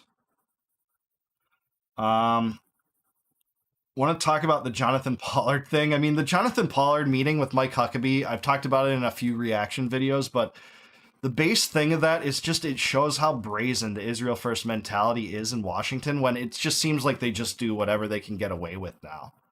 Like, it's not even that they have to hide it because they did that. And like normally if we were in a virtuous country, that'd be a scandalous thing, right? They meet with an Israeli spy that served 30 years, a life sentence. He was eventually paroled and then flown back to Israel on the Adelson's private jet, of course, to be greeted with Netanyahu. But it just shows they can do whatever they want, you know, in front of our face. Flouting the Israel first mentality while people claim this is somehow 4D chess to undermine the Israelis that Trump is doing. It's absurd. And then you have the White House and Carolyn Leavitt saying, oh, yeah, we heard about that meeting, and we backed the ambassador. Just absurd. Time after time. And Dave Smith put this well in his episode yesterday. He was talking about how, at this point, it's basically that Trump is willing to do whatever it takes to preserve this Israeli first regime, even if it tarnishes his entire legacy for life. Like, that's how much influence this has in the United States, and that's what that shows. Sawyer Kaufman, oh man, dude, you are just like paying my rent tonight, brother. Thank you. Unfortunately, I fear the files will be so redacted, it'll lack any substance or importance. Absolutely. That's true. It's going to be black blocks, right? Black blocks of text, redactions. You're not going to get all the names. You're not going to get all the juicy things. And there's going to be classified documents that don't come out. They don't see the light of day, of course. We all know that, right?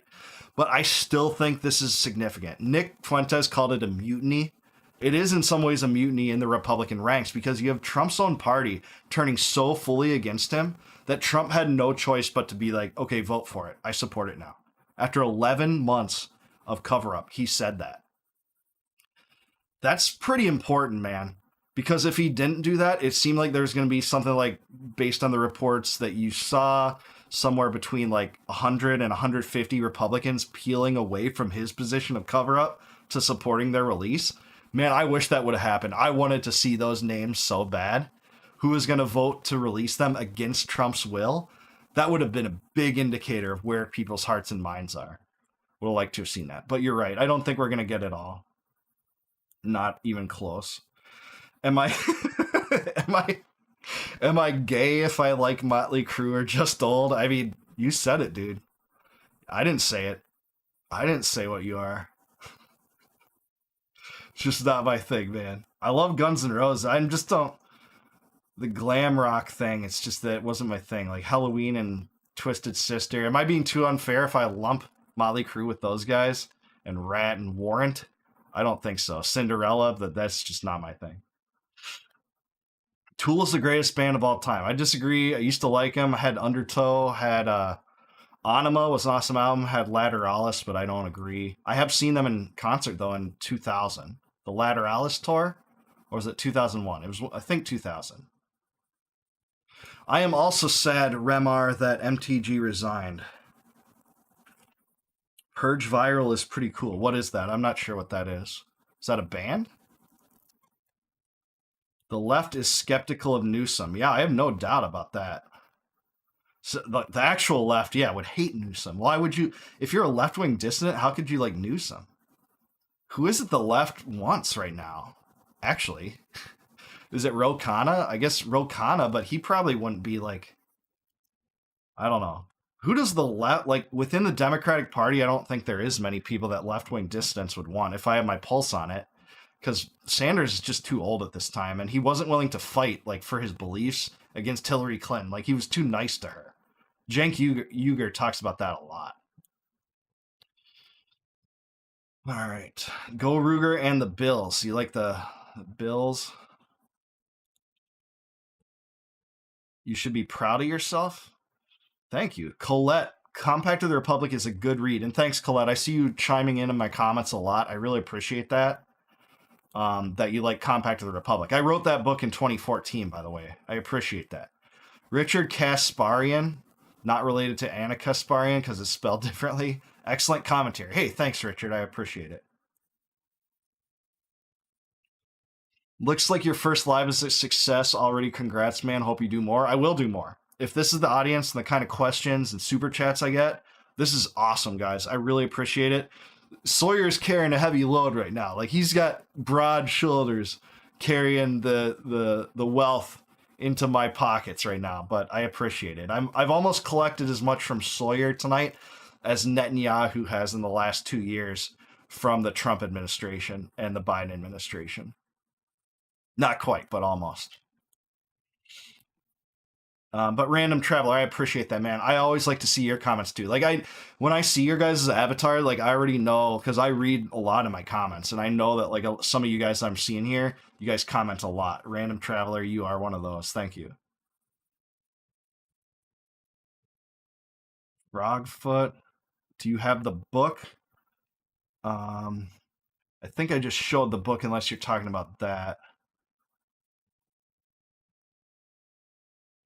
Any overlapping beliefs between Edmund Burke and Thomas Jefferson, both rights and duties? I mean, both supported the American Revolution. Edmund Burke, basically, there was a schism in Parliament over it, with Burke essentially being called a traitor for essentially supporting the Americans during the American Revolution. But then Burke fell out with the Whigs over the French Revolution, with which he feuded with, radicals like Thomas Paine who supported it. And there was a faction between the Whigs in British Parliament where the old Whigs, composed of people like Burke and his followers, were outcasts. And then the new Whigs, headed by James Charles Fox, took over. They did support the French Revolution. Like that faction split over the legitimacy of the French Revolution. And Burke wanted Paine to essentially be punished for it. Burke didn't think you could alter or abolish your government. Paine did, ultimately. But Burke was prophetic in other ways, man. Burke thought that, he predicted in his book on the French Revolution, he predicted that there would be a military dictatorship take over within years in France. And it did. Napoleon's did. That's exactly what happened. And the French Revolution was one of the biggest watershed moments and biggest bloodbaths in European history. There's a lot of bad things that came from it. So some of his predictions were true, but Paine's point in writing The Rights of Man copies 1 and 2, which happened before like the worst excesses, were to justify altering and abolishing your government when all other recourses failed.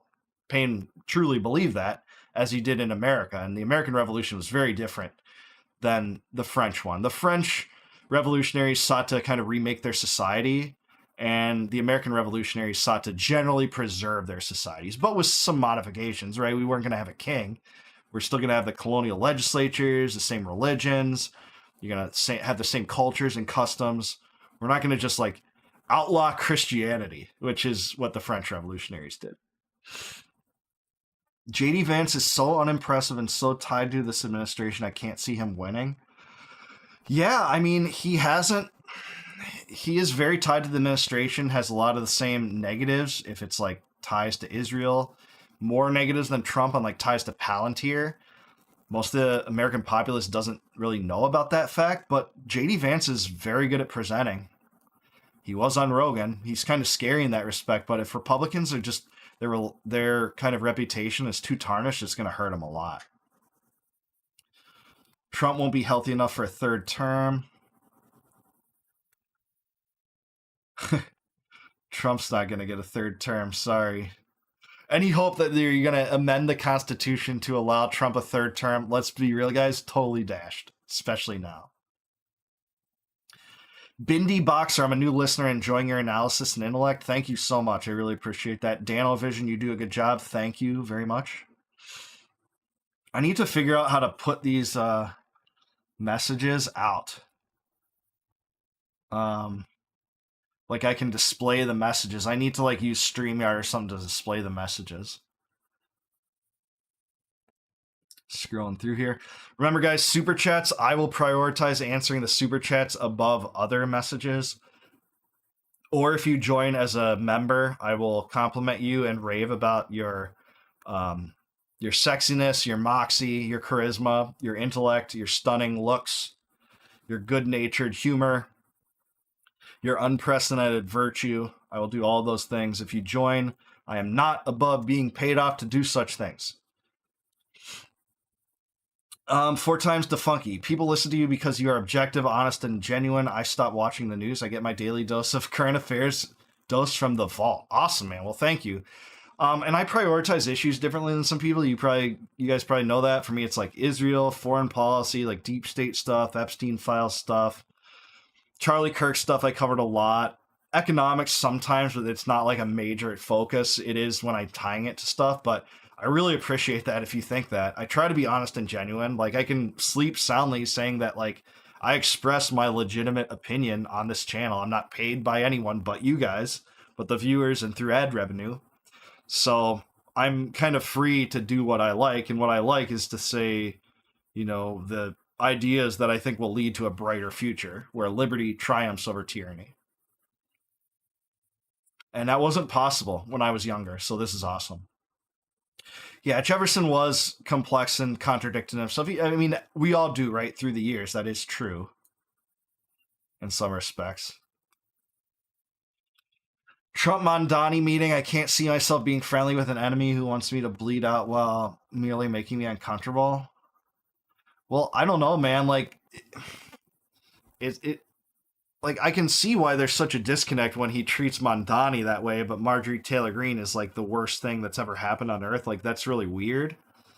But at the same time, you would be surprised, like, you do have crossover with a lot of people that you are innately think that you wouldn't. I mean, and I'm guilty of this too. Like, sometimes I think, hey, I have nothing in common with that person. But I'm telling you, like, when it comes to Americans, if you sit down and talk to them, you will have some overlap with some of those people, I think. Mondani's probably no different, you know. He opposes the Israel first mentality. That's awesome. Crypto Cool Jr., you're a libertarian. What's your opinion on abortion? I think it's murder. In all cases. Literally all cases. I know that's going to be controversial to maybe half the audience here. That is my position. That's not the position of all libertarians. Some libertarians believe that, well, that's enslaving a woman if you're telling her she has to have a baby. I get that. That's the argument. But I think life has intrinsic value, and humans don't have the ability to determine to end a life. And I extend that from the womb to the tomb. So that means I don't think you can bomb innocent Palestinians. I'm pro-life, and I call it hypocrisy when I see it on the right, where people that, you know, supposedly oppose abortion, but there's no such thing as an innocent Palestinian, right? As Brian Mass said. No disrespect to anyone that disagrees with me on that. I know that a lot of people won't, even watching this. All I ask of you is like, hey, fair enough, I get it. We're not going to overlap on that, but let's fight the Israel first mentality together, or whatever. Whatever you do align with.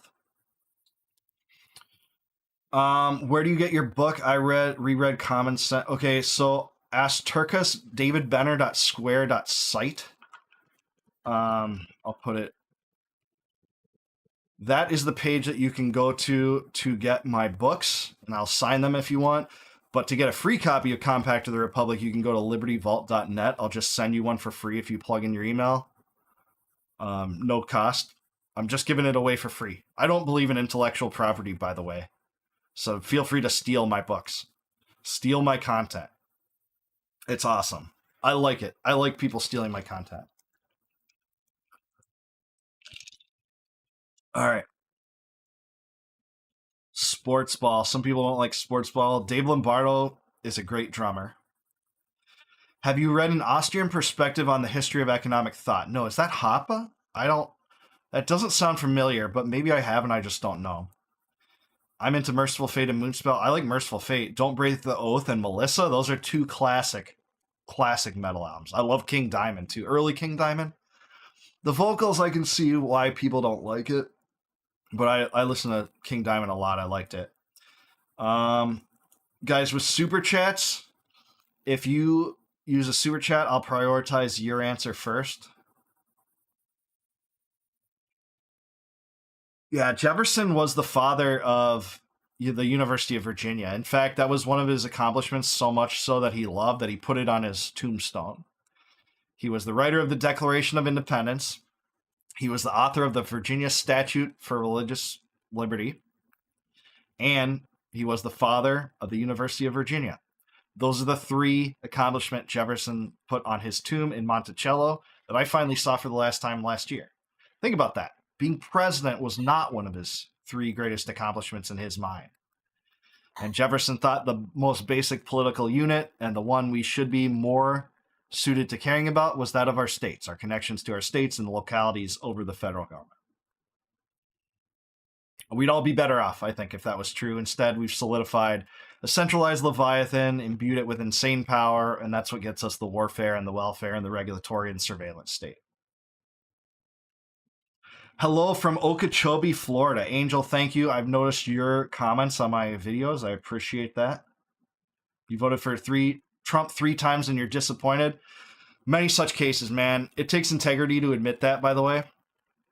I mean, people were sold a bag of goods, and you either admit that or not. You double down and support it. It's pathetic how long a lot of people have supported it. But at the same time, I understood the argument for it. It's not like the other side was promising to do anything but censor your speech on the internet, police disinformation, keep the war in Ukraine going, be no different than Trump on Israel, expand the welfare state. There wasn't much redeemability from those candidates for most dissidents.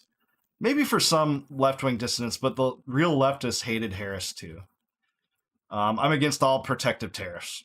I'm against all taxation, actually. I think it should be replaced with mutual aid, especially the progressive income tax and inflation through the central bank. Those are the 2 most odious forms of taxation. For Skinner, Skinner's all right. I never was a huge fan.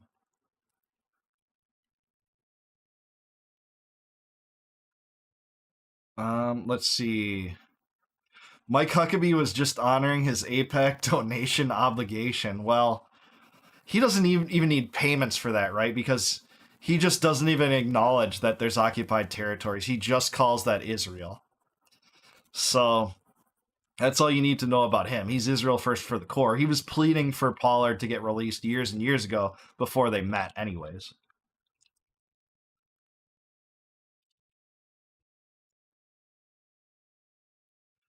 We need to abolish APAC and think real hard about allowing dual citizenship. Don't even think hard. Don't allow it.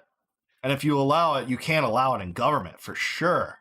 Even in the bureaucracy, even unelected officials making decisions for us that are unlegislated, like passing down regulatory rules, which basically every 3-letter agency does. Sitting in Congress, and by the way, it's members of Congress don't have to divulge their citizenship. That's one of the biggest issues with it. That we don't even know how many people have dual citizenship in Congress. Like, some people have said that they are, but you're not forced to through law. You should be forced to through law at the very least. And if you passed a law that said that you should be forced to, that would be the catalyst for outlawing it, because people would see that and be like, yeah, that's really warped and twisted. I wonder how many Israeli citizens there would be in Congress. Randy Fine is for sure, right? Many of the Jewish ones would be by default if they invoked it because of Israel's home law. It's actually a way that a lot of Israeli pedophiles have gotten away with it, is they've gone over to Israel, and Israel, if you cite that, hey, I'm Jewish, I want to be an Israeli citizen, they will not extradite you to the United States. This has happened time and time again. There was one guy, Tom Alexandrovich, that was caught in a sting in Nevada in Las Vegas. I even talked about it on my channel. That was caught in that, but they didn't revoke his passport. He flew back to Israel, and they're not extraditing him. And do we withdraw any support for Israel for that? No. No, just look the other way. Nothing to see here. This is fine, right? It's that meme with the dog and the burning room. This is fine. Absurd. Hello from Maryland. I voted Trump and I regret it. 4 trees. I get you. Fair enough.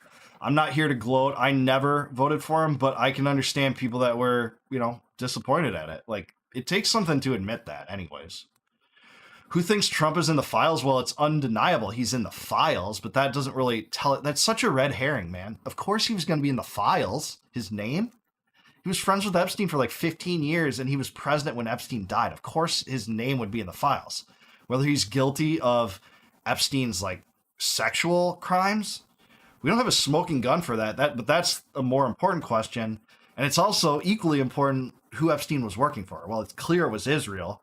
Ryan Grimm and Murtaza Hussein have done awesome studies on that, like a 6-part journalistic series on that, which is absurdly amazing. This is one of their latest stories. This is actually not one of their latest, but I think it's really interesting. Is we know that Epstein set up a wire transfer between one of Israel's top spies and was confirming bank account information for this guy, Yoni Koren, who also lived with him, just like Ehud Barak did, right? Former prime minister. He was the head of the IDF intelligence for a while. We have this down here because this Ryan Grimm and Murtaza Hussein have just done such good journalism. Here's the photo. They're sharing bank account information, but nothing to see here. Epstein had no ties to foreign governments. We also have evidence that Epstein set up security agreements between Israel and Mongolia.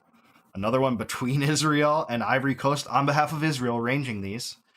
We have evidence that he authored one full speech for Ehud Barak, at least one full speech that Ehud Barak delivered when he was the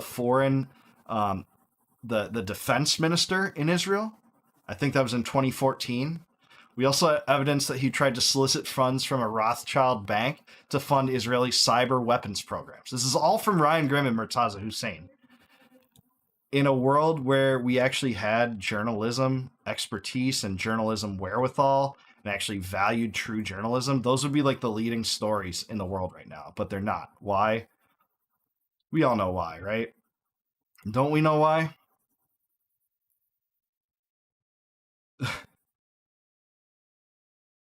We lost our... To me, it seems a lot more clear that we lost sovereignty, as part of the 1789 Judiciary Act, because Section 25 of that, I think, is unconstitutional. But being like a stickler, but at the same time, there are other eras that people point to that you can say. 1865, maybe that's one. Who the Ashkenazis? That's just European Jews that are Jews that came from Europe.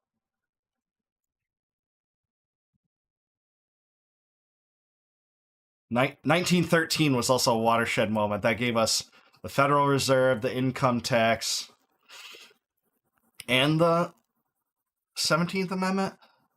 I think the 17th Amendment that year too. Oh, Sawyer. Wow, dude. You're blowing my mind, Sawyer. Dude, Sawyer, are you sure you're not some, like, Qatari sultan? You're a sultan from Qatar, right? Like, this is my payoff, finally.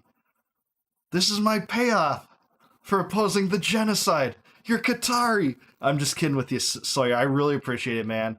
That's awesome. Totally makes my night. This is awesome. Holy crap. You're too kind to me. Thanks for becoming a member. Thanks for 3 super chats, including a $50 super chat. Sawyer Kaufman, man. Man of the evening. Low IQ is key.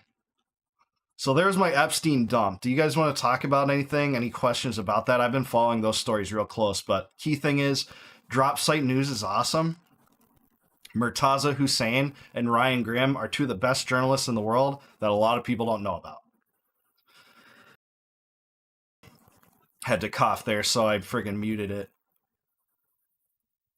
Let's see. Yeah. Holy crap. Sawyer. I'm reading through. Yeah, Mr. Doug, you're right. Jefferson abolished the Atlantic slave trade the second it was allowable under the federal constitution. He and his Republican allies drafted the legislation for it, put into fruition the first day that was allowed. A lot of people don't know that, but the Constitution put a 20-year sunset on the slave trade, which was an advance in terms of anti-slavery compared to the Articles of Confederation that did not allow this stipulation to outlaw the slave trade. So as soon as that was allowed in, I think, the first day of 1808, Jefferson and his Republican allies, we're talking about the old Republican Party, not the one that sprang up in the 1850s, the Jeffersonian Republicans, passed that legislation the day it was available. That is true. Jefferson doesn't get much credit for that usually. They don't talk about that very much. Oh, we have another super chat. We're going to prioritize that right now. Dan Vision, thanks for the $5, buddy.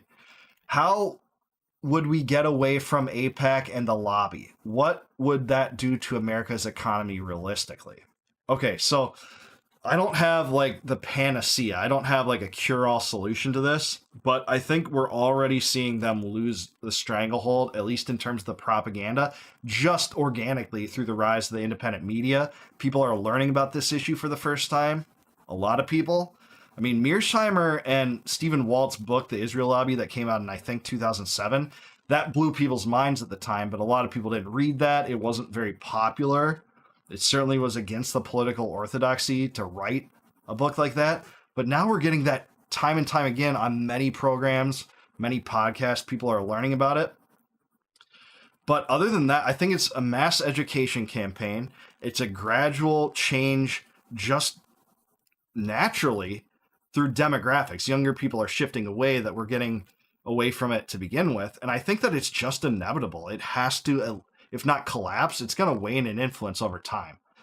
Maybe in 10 years, I can't see it waning by 2028, impacting that presidential race, but maybe it will eventually. Oh, Sawyer.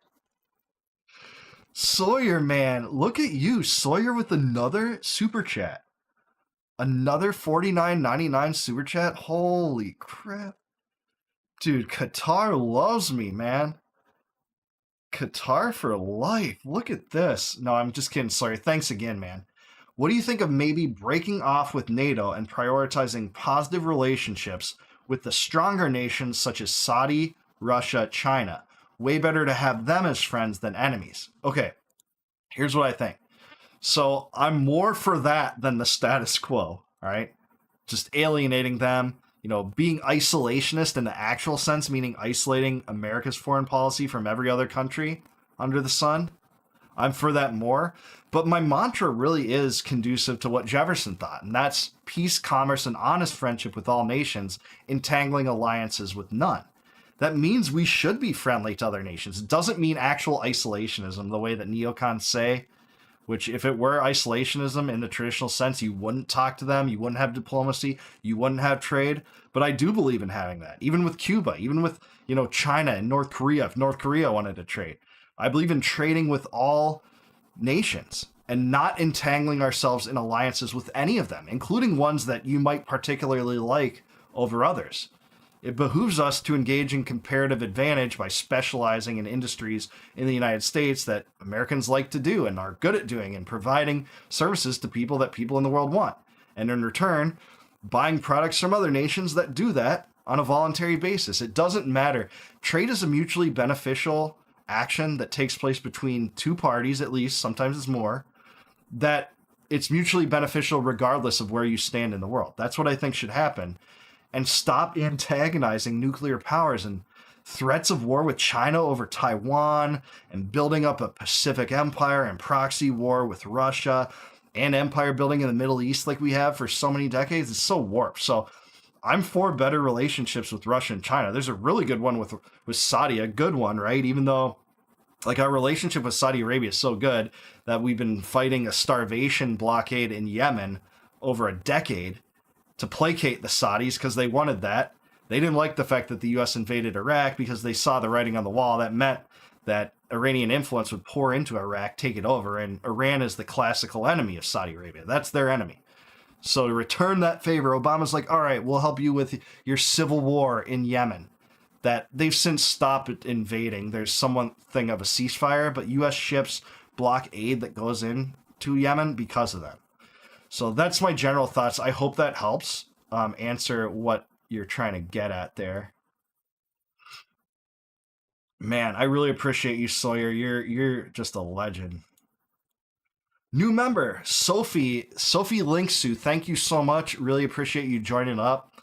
Very kind of you. Thanks for joining. Since Sophie joined, guess what she gets? She gets to see all of my members only videos right now before they go live.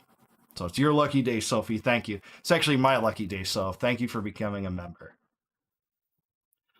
Oh, she upgraded her membership to Liberty General, too. She went from a soldier to a general. Wow, that's the quickest promotion I've ever seen in the Army of Liberty. All right, we're scrolling through more. Like I said, I'll always answer the super chats first. Sawyer, I hope I got yours in. Dual citizens tend to be liberal, open borders here, and right-wing nationalists in their home country. Maybe. I don't know if that's true about all dual citizens. Do you think that's true about, like, dual citizens, the United States, and, like, Madagascar? I don't know. Like, I don't have the empirical proof to say that about every type of dual citizen. I bet that's true about some, but I just don't have the evidence to weigh in on that.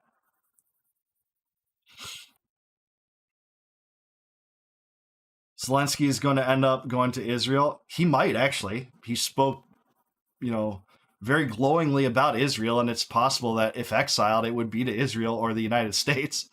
I'm just saying. And that's possible, man, because I think Zelensky fears the right-wing factions within his state much more than Putin that want him to fight, dig his heels in, no matter what, to the death. Like, to the death of the regime, to the last man.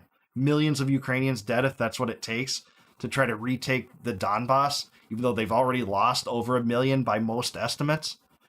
Then he is scared of Putin. And if he believes his life is in danger due to internal factions aligning against him, he might go to exile in Israel. Yeah, I've talked a little bit about Epstein. I think I'm still behind a little bit, guys. In the chat, I'm trying to just kind of cover the bases. I did talk a little bit about Epstein. If you guys want questions about any of those offshoots I did talk about, the video will come out later, but it's mostly talking about Ryan Grimm and Murtaza Hussein's reporting and Marjorie Taylor Greene's success in pushing back from a populist intra-party faction against Trump, which I think is a major development, regardless of what comes out. And like I've said, I don't think much of substance is going to come out. It's going to be lots of redactions and classified stuff. But what we already know from a lot of these disclosures and leaks is really damning about Epstein's relationship with Israel. And it's just been buried. The lead's been totally buried in the media. Basically, no one's reporting on it except for people close to this and Drop Site News, the heroes over there.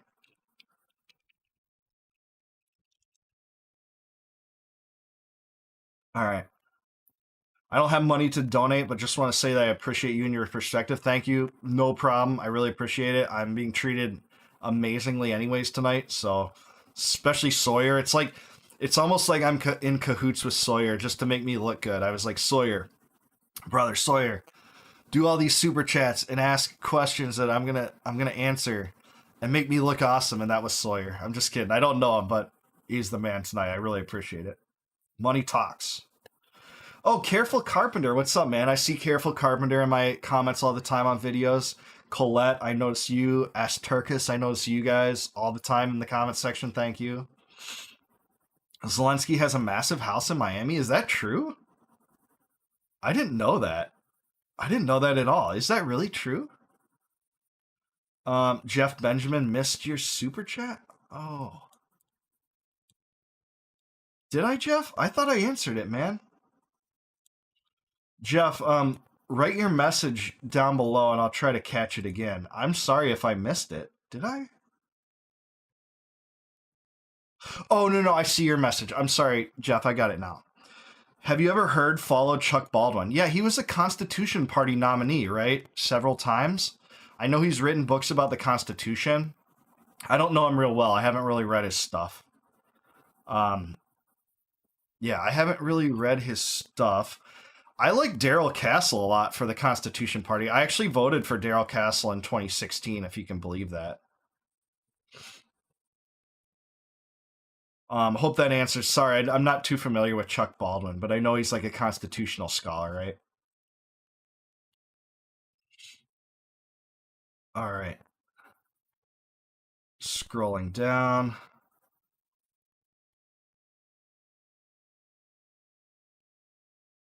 His dad lives there already. Is that Zelensky? Yeah, a few people are saying he has a massive house in Miami. He has a house in Florida. I didn't know that, man. I talk about Ukraine all the time. I wasn't following that. Colette, thanks. Liberty Vault gets it. I appreciate it. Yeah, Avarice 3333. I think you're in the position of a lot of people, right? So Avarice is here bucking what the stereotype is. He's saying, I moved to this country legally and joined the army for my citizenship. I have citizenship in Cuba still, and I'm for closing borders and getting out of the conflict. America first. There you go, man. So whatever you might think about the mold of people with dual citizenship, it's not going to hold universally for sure. So right on. Thanks for chiming in with that, by the way. Any more super chats, guys? I'll prioritize those messages first. Stephen Brown says, once upon a time I went to bars on a Saturday night. Now I watch dissonant podcasts online with my dog. Life comes in stages. Yeah, man. That's true. That's an exciting night these days, right? I'm 42 and I'm kind of feeling that same way. I do that too, man. You guys probably see me. Sometimes I jump in like Ian Carroll, Candace Owens. I talk in there, but their shows are so big, maybe my chat gets lost. Jeremy says, MTG is my rep, and I don't... Ooh, I lost it. Yeah, okay. MTG is my rep, and I don't care at all if she chose to retire after getting pension or insurance. Why are people acting like it's bad? She resigned in January and not rerunning for office. Okay, on that, I'm glad you mentioned that, because I want to talk about that. Because people are saying, like, this was a calculated move to seize more money from her pension, and it's just so stupid. Sorry, guys, that's not the impetus for this. Like we have here, this is, I was just looking at this tweet, I happen to have it up. Malik Abdul's talking about this. So she can't even collect benefits. She's like a different federal employee. A lot of federal employees have the same sort of structure where, yeah, she did qualify for a pension, but it doesn't kick in for 11 years. That's when she's 62 years old for the first part. And then for the second part, that has her collecting something like $8,700 a year. It's kind of a drop in the bucket. So you have people saying that, oh, she's worth $25 million from insider trading, which isn't exactly true either. We can go into that if you guys want a little bit. It's kind of boring. It's more like most of her assets are in her own company that's appreciated in value so much since then. They want to make that argument. She's worth $25 million, and she did this just for a pension to get $700 a month. Once she's 62, that doesn't even kick in 11 years. It's just so stupid. It doesn't make sense. That's not the game here. I think it's just that she's fed up with politics. I'm not even convinced she's going to run for another office. Maybe she will. I kind of hope she will. I think she was a hero in Washington that stood up to some of the worst excesses of the Trump administration and stood by Massey to do it. But I do think she got downtrodden at Trump, the guy that she touted for so long, calling her Marjorie Trader Green and treating her horribly. And the whole Republican establishment has been aligning against her for about 2 years. She decided to vote against Israel aid in late 2023. So it's not just yesterday. It's been for a long time. So I just wanted to touch on that. That's my general take on that. Maybe I'll put that into a future video if it comes up. I just don't think it's that important. There's a massive PSYOP campaign right now going on, guys, where you have all the Israel firsters and neocons talking about this. Like, it's like some gotcha moment. But they always do this. They always try to destroy your life this way when you do stand up for the most important things, like getting to the bottom of the Epstein files and standing against Israel. That's the truth. Like I said, she could have changed her opinion on tariffs or H-1B visas or whatever issue under the sun, but since she changed her ideas on this one and was critical of spending in general, that's why they're going after her. It's a massive psyop. And it's mostly from the neocons. Okay. Member, we got Reno the Exile. Reno, hey, thank you so much, Reno. You are awesome. I really appreciate that membership. You will now get access. Reno gets access to all my videos before they go live. They're the members only ones. Have fun with those, Reno. Have a good watch. Okay, if you guys have any questions about Epstein, MTG, politics in general, I'll probably wrap the. How long have we been going here? We've been going like 2 hours? Wow. Yeah, we've been going over 2 hours. I didn't even realize that. I'll probably go another maybe half hour, guys, and then I'll call it. So get in your super chats. Last half hour, I'm calling it now. We'll probably shut down around 10:15. Get in your super chats. I will ask them. Hope I did get to yours now, Jeff. Okay. Let's see. Scrolling down.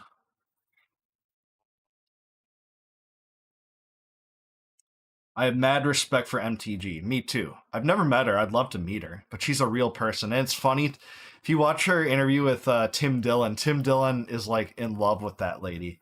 Tim Dillon is gay, but that's like the one lady he's in love with. He's on the MTG train, man. And I love Tim Dillon, man. Protect that guy at all costs too. I bet he's the saddest one in the world right now. He's like listening to Morrissey in the corner slitting his wrists and drinking scotch right now. He's got to be more downtrodden than anyone else.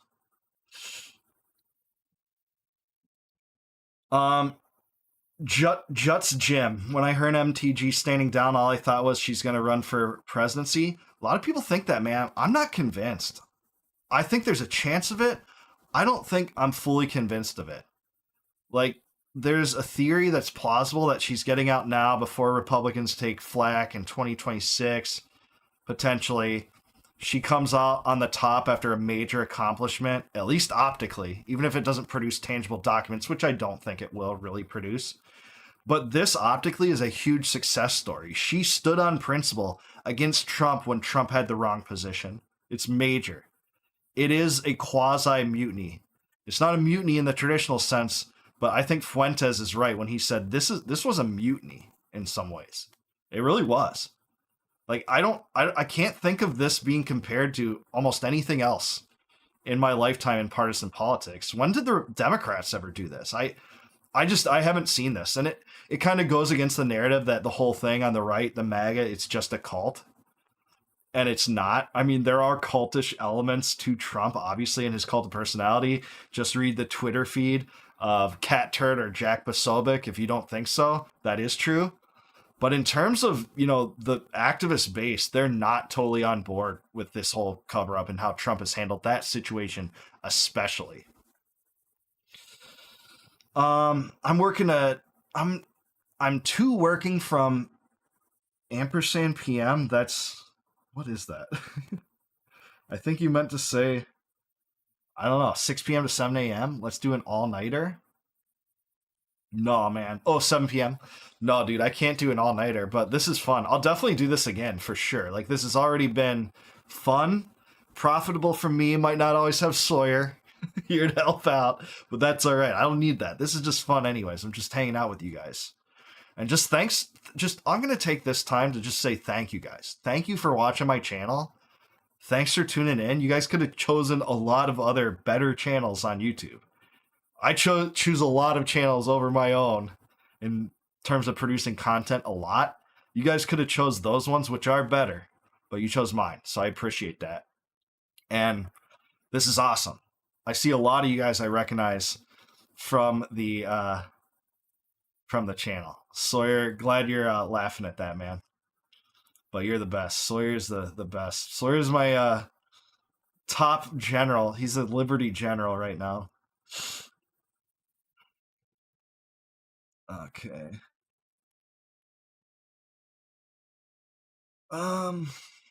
She could actually win. So he's talking about MTG, I think Avarice is. She could actually win if Israel is a deal breaker for candidates by next year, like we've already seen in municipal politics. Maybe, man, but that's not every district. One was New York City. Like, dude, New York City, it was already going to be like that in so many ways. We've seen the polling data, and Jewish people voted for Mondani by a rate of like 40%. Jewish people did. Like, that's major, right? And it's a lot of leftists and liberals in New York. It's not going to be that way in every district. And I wish I was that optimistic, but I just don't see the Israel lobby losing that much ground by 2026 or even 2028. I would love to be proven wrong. I'd love to come back here and be like, Avarice, you had it. You were right, and I was wrong, because I'd be celebrating with you on that one, too. Imagine how loyal Trump is to American people if he's this loyal to MTG. Yeah, exactly. After well, and Trump never rewards loyalty on the most important things. If you think about it, he treats people that stood with him on Russiagate, like Rand Paul and Thomas Massie, like the worst people on earth, while greeting Mondani. Right? Like, that's just a microcosm for this. Like I said, you can deviate on any other issue. You can even stand by him during Russiagate for 2 to 3 years when the deep state tried to frame him for treason and remove him from office. But if you oppose him on Israel or Epstein, you're on the outs. You're Marjorie Trader Green then. You're the worst congressman in the world. Oh, man. Holy crap. Sawyer, what are you doing, dude? Like, I just don't deserve this stock. Like, Sawyer is just... He's a Qatari sultan for sure, man. I'm just kidding again, but I really appreciate that, Sawyer. I'm so glad you're having a fun time. He says, this live was amazing. You are by far my favorite political commentator. Wow, dude. That doesn't make my day. I don't know what would. Dude, I'm almost tearing up a little bit. Dude, I really appreciate you. I appreciate all you here, man. If you don't have the money, dude, I totally get it, guys. You're never obligated. It's just fun to hang out. But I'll always answer your questions. And Sawyer, thank you so much. Colette, thank you for thanking Sawyer. You guys are awesome. Oh, man. Let's see. I think resigning is the only ethical decision when you are being asked to lie and support pedophiles. Yeah, if you're being forced to do that, yeah, I agree, for sure. But at some point, I would like to have representatives of virtue standing up for what's right in Washington, like MTG generally did. I had my disagreements with her on some things, too. I think she favored the trade wars and tariff regime, and I didn't. And Massie certainly does that. To some extent, Matt Gaetz did that. I mostly liked him on a lot of things. Rand Paul certainly does that. Even on a good day, Mike Lee can be all right on some things. I'm not a huge fan of him generally, but on some things, he's okay. Ro Khanna, man, I think he's great on some things. We won't agree on, Ukraine or economics, really, but he's been heroic, too. In some ways. Working cross-aisle for things that are great. Ro Khanna's the best Democrat in Congress, if you ask me, by the way. I like that guy a lot. And again, there isn't complete overlap there. Let's see. What's going on in Ukraine? Well, the peace deal thing is interesting with Trump saying, asking... A reporter asked him, what do you think about the peace... What do you think about Zelensky not liking the peace deal? And Trump's like, well, he'll have to like it. Which, that's a good answer, man. But it's you, Trump, that has to pull support for Ukraine at some point. And I love the fact that it seems to some extent Trump is squeezing Zelensky out of negotiations. That's good. Because you can give Zelensky the ultimatum, hey, you have to accept this peace deal. The jig is up. You're not getting the Donbass back. You're not getting Kherson, Zaporizhia, Donetsk, and Luhansk back. Or at least most of that territory. Maybe the Russians will budge on a little bit. You're not getting that back. You're not getting Crimea back. That's like saying pigs are going to fly tomorrow to try to get that back. You're going to take this peace deal or I'm out. And have fun unilaterally with your European friends in Russia. That's what should happen. That should have happened day one. It's not happening. And let's face it, it's the U.S. regime that's most responsible for the war there after expanding NATO in waves, multiple waves since the mid-90s. Clinton originally deciding to do that in contradiction to Secretary of State James Baker's allegations to Gorbachev that he wouldn't move 1 inch to the east. Well, they did that, but they moved it all the way up to Ukraine and making Ukraine a de facto NATO power, even though it isn't technically. Sure has received more weapons than any other NATO power, right? And NATO doing joint military exercises there. And then cooing the Yanukovych government in 2014 because it wasn't sufficiently bellicose for the United States against Russia.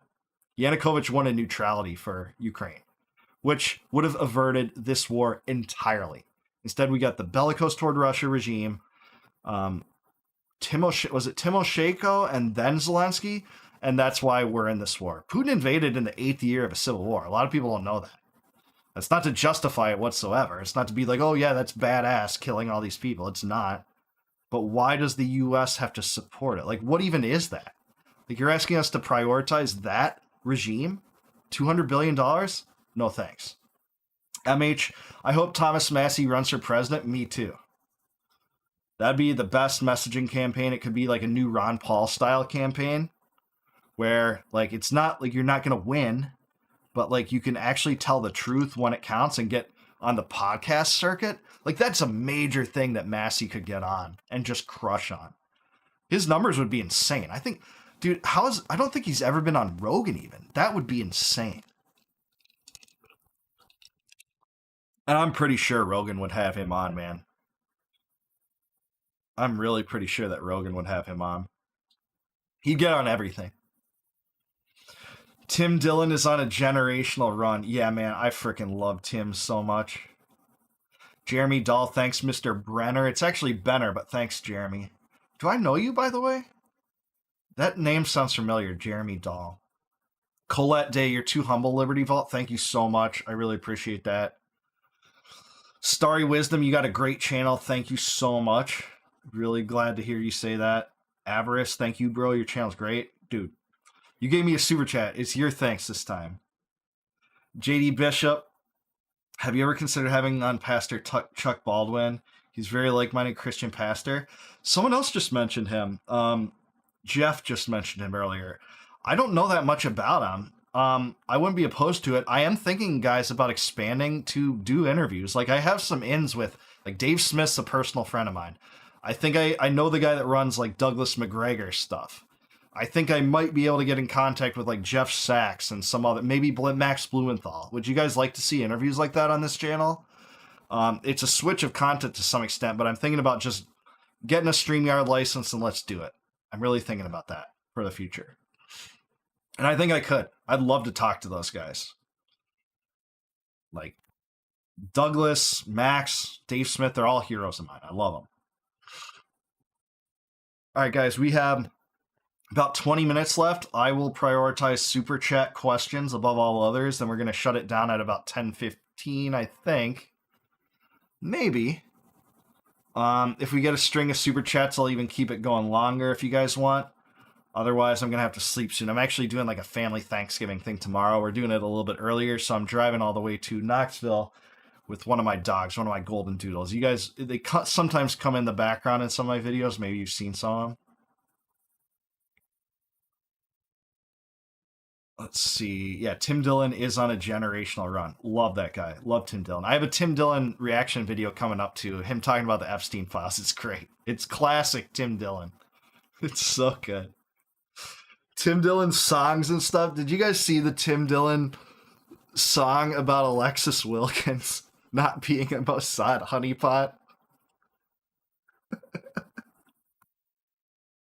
I can't stop crying when I watch him, man. He's so funny, dude.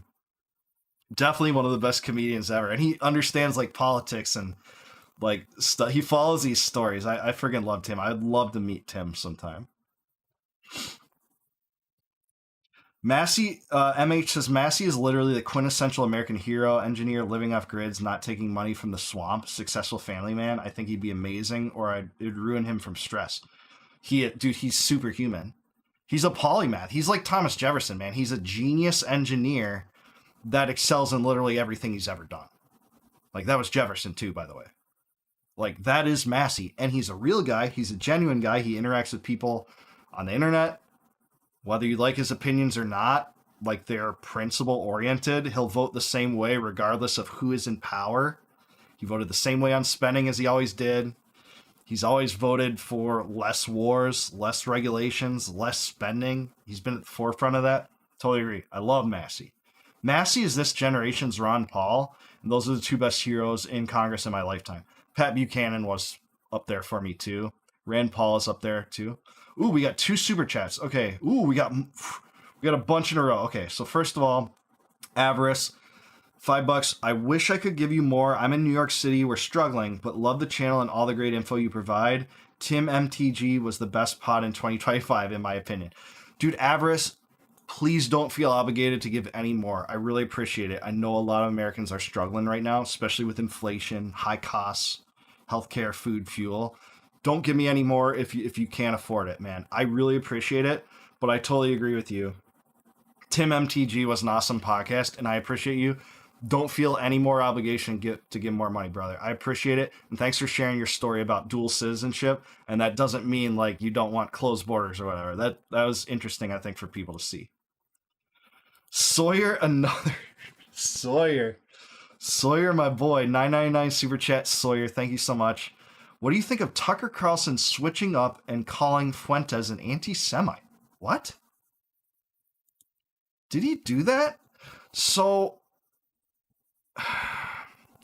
are you talking about his interview on the 1819 podcast or something? Because I just saw that one, and I'm not sure he put it that way.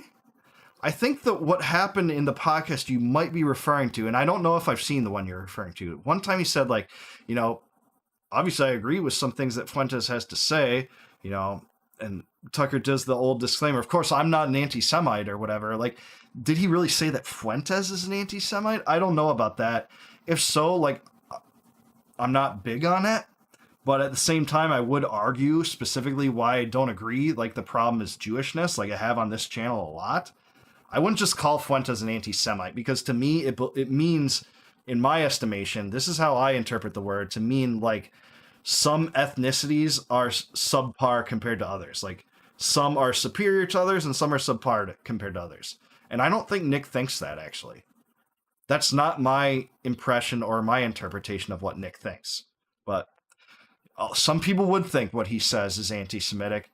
I don't think that he would characterize himself as that. Doesn't mean he isn't, right? Because you wouldn't, like, wokesters don't self-classify themselves as woke, right? But some are. But at the same time, you know, I can see why some people would think that. Not a big fan of doing it, though. I guess just saying that. It's too, like, neocon to do that, for in most cases. If he said, I thought, like, they're like Jews are literally inferior. If he had said something like that to me, like I think that would be considered anti-Semitic.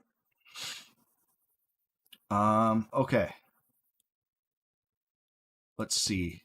Okay, Sophie Linksu, thank you, Sophie. You just became a member too, and you gave me a super chat, so thank you so much. Have you read Founding Fathers by philosopher M.P. Hall? One takeaway I had from the book is how he connects them with a broader tradition of Enlightenment philosophy. No, Sophie, I have not read that book, but I really am interested in the founding period. If you read my book, Compact of the Republic, you'll see that, but I'm not familiar with that book, I'm sorry to say. I am really interested in the Enlightenment period, though. You know, love Voltaire. You know, I love reading the authors of the time. I mean, I love Locke. I love reading Rousseau. I love reading Hobbes. I like that kind of era and the Enlightenment in general in Europe. Not necessarily agreeing with all of its ideas, for sure, but interesting. Maybe I'll have to look at that book. I have not read it, though. Have you thought of running yourself? No. I've not thought of running. Should I run for a Libertarian Party president, guys, in 2028? Should I run for the president of the Libertarian Party, try to seek that nomination in 2028? I'm active in the party. I'm not seriously considering it, but I think we need a better candidate in 2028 than we had in 2024 with Chase Oliver. That's just me. Thanks, Mr. Benner. End Citizens United, yay or nay? I don't know enough about it. That's the court case that solidified like the McCain-Feingold campaign financing reform, which was supposed to take money out of politics, right? That was the big thing. McCain-Feingold. We're going to have legislation. It's going to go through Congress, and we're going to usher in a new era where we take money out of politics. And then money is just swarmed into these super PACs, right? So I don't know enough about it. That's not an issue I've studied greatly. I should study it more, but I don't have like a very, very strong opinion either way. Massey's the leader we need, yes. Four times the funky says Sawyer's the type of donor class I could get behind. Right on, man. Sawyer is my APAC, right? I think, was it him? Yeah, he was the Jags fan too, or it was someone else, right? But yeah, man, you can twist my arm. You can get me to do crazy stuff for what Sawyer's doing here. I don't know. But no, I'm just kidding. I really appreciate it. Travis TLC drumming. I hope to see how successful this stream was and do more. Awesome. Thanks, man. Sawyer, what do you do for work? LOL, tell us your secrets. You don't have to do that, Sawyer, but thanks, man. Alex the Great. What's the difference between Liberty Vault and Liberty Lockdown? Someone goes, Stephen Brown goes, the difference is in the goatee. Clint's my boy, man. Liberty Lockdown's brilliant. Subscribe to his channel. If you like my content, you like my channel, you'll like my boy at Liberty Lockdown's channel. Awesome guy, really good person, but super brilliant and super great on the wars, the financial corruption. He's great on politics in general. Another red pill libertarian like me. He's a radical libertarian like me. So I love him. I love him personally too. But if he wasn't a libertarian, I'd still love him because he's a great guy. AZ Fig Farm, $10. Appreciate all your commentary. There are reports that Hamas is ending the ceasefire after the recent Israeli attacks. Have you seen anything about this? Actually, I haven't. But really, Israel has broken the ceasefire since essentially day one. Not only did they restrict aid, they said they would put 600 trucks into Gaza. Instead, they did 300. I don't know if that's changed since then. But they've also killed over 100 people since the ceasefire began, with all sorts of excuses to support that. My buddy Dave DeCamp has covered that on antiwar.com. It might be closer to 200 deaths by now, but Israel's violated a lot more. As to whether Hamas is going to resume attacks, I haven't seen that. I'm not saying like that's impossible, but it seems like Israel violated the ceasefire first, which was going to happen. Like that's inevitable. That's like saying the sun's going to rise in the east and set in the west. Michelle Guillen 1177. Thank you, Michelle, for the $5 super chat. What's your thoughts on the death threats on Candace Owens? I mentioned that a little bit earlier because someone else asked it. I don't know enough about it to comment on it. It's terrifying. Protect Candace at all costs. I love Candace. She's heroic. She's relentless. And her type of like courage is superseded by basically no one else in the podcasting world. Like, let's just be real. She just does not give an F in the best way that you cannot give an F, right? I call her Candace Receipts Owens. Like, that should just be her middle name at this point, right? Love her. Don't always agree on everything, obviously, with basically everyone that I cover. But Candace is a hero. I hope it's not true. I don't have any studies or information about that. And honestly, I haven't looked deep enough into it to have an opinion. I'm sorry to say, but I appreciate the chat. Sage, oh, that was Sageful. Sageful, thank you. I answered yours. Sorry I didn't have more on that. Okay, guys, we have about 10 more minutes and we'll close it down. Thanks again, Sawyer. I really appreciated all your comments. I'm looking at your last one there. You're the man. And Sophie, AZ Fig Farm, Jeremy, Avarice, you threw a few. I really appreciate them all. There will be a new video tomorrow morning, guys, at 3:19. Or I'm sorry, 3:19. 9:15 Central Time coming out. Hope you guys are enjoying your weekend. Let's see. Okay, Metallica question. Thanks for everything, man. Fellow Metallica fan and millennial here. Us libertarians have to stick together and grow as a party. Only way to fight the two-party system or another evil third party will. True, there's things on other third parties that I agree with, like Jill Stein's really good on foreign policy. I like her. Again, there wouldn't be much overlap on, like, economics, but I've just learned to compartmentalize issues, man, into buckets and just work with people on the stuff that rocks and just... I don't talk to Jill Stein about, free trade versus socialism or whatever then. Like, we work to a beneficial goal, and that kind of political paradigm, I think, is so much more superior. And you're seeing it break the traditional political orthodoxy in some ways when it comes to the Israel issue. Like, left-wing and right-wing dissidents are realizing that it doesn't just have to be about red versus blue tribes anymore, and how tired and true that is, and how much it doesn't work to rectify some of the worst atrocities and worst aspects of our foreign policy. Yeah, I'd vote for that ticket. What ticket?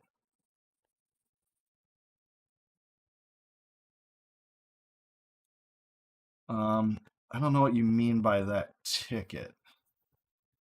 I think my chat kind of froze on my screen. I'm going to look at the other chat. Let's see. Candace is freaked out. Yeah, Candace does seem freaked out. She's not the type that gets freaked out. But I hope someone's just not pranking her on that and just terrifying her, as like would be expected from some Zionists that hate her so badly because she tells the truth about Israel and is trying to like tell her something wrong. If it's true, I hope like it gets stopped now. Like, I hope that if that was true, I hope that text stops that kind of plot in its tracks. Hello from Colorado. Thanks, JK. Michelle Guillen, thanks for addressing my question. I really enjoy your videos. Good work. No, thank you for the super chat, Michelle. I really appreciate that. I hope. Sorry I didn't have more kind of answers for you, I don't think, on yours, but. Reno the Exile, thanks again for joining as a member. You're saying, I met Jill Stein. She's great as a person and can vouch. She primarily cares about ending the war machine. Yeah, absolutely. I haven't met her, but that's my impression of her, too. I love her for that. And there's other great left-wing dissidents like that, by the way. That, again, I know I wouldn't agree with on a lot of stuff. Diane Saar. Is it Saar or Sare? She's amazing. Jose Vega. Amazing. Like, Max Blumenthal and Aaron Mate. They came from the left. Amazing.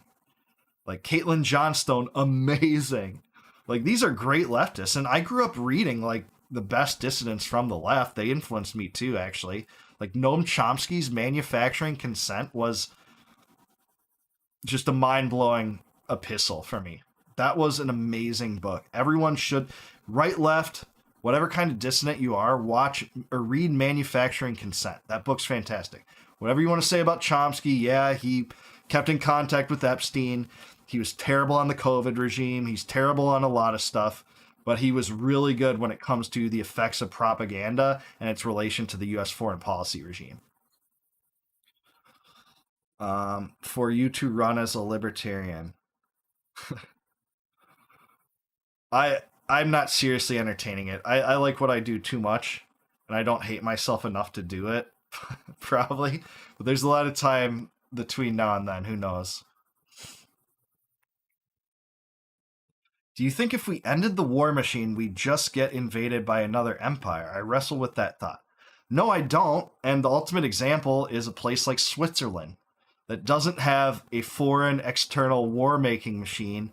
It just has militia forces that are feared by every power on Earth, so much so that it was basically the only country in continental Europe within Hitler's vicinity that he didn't invade.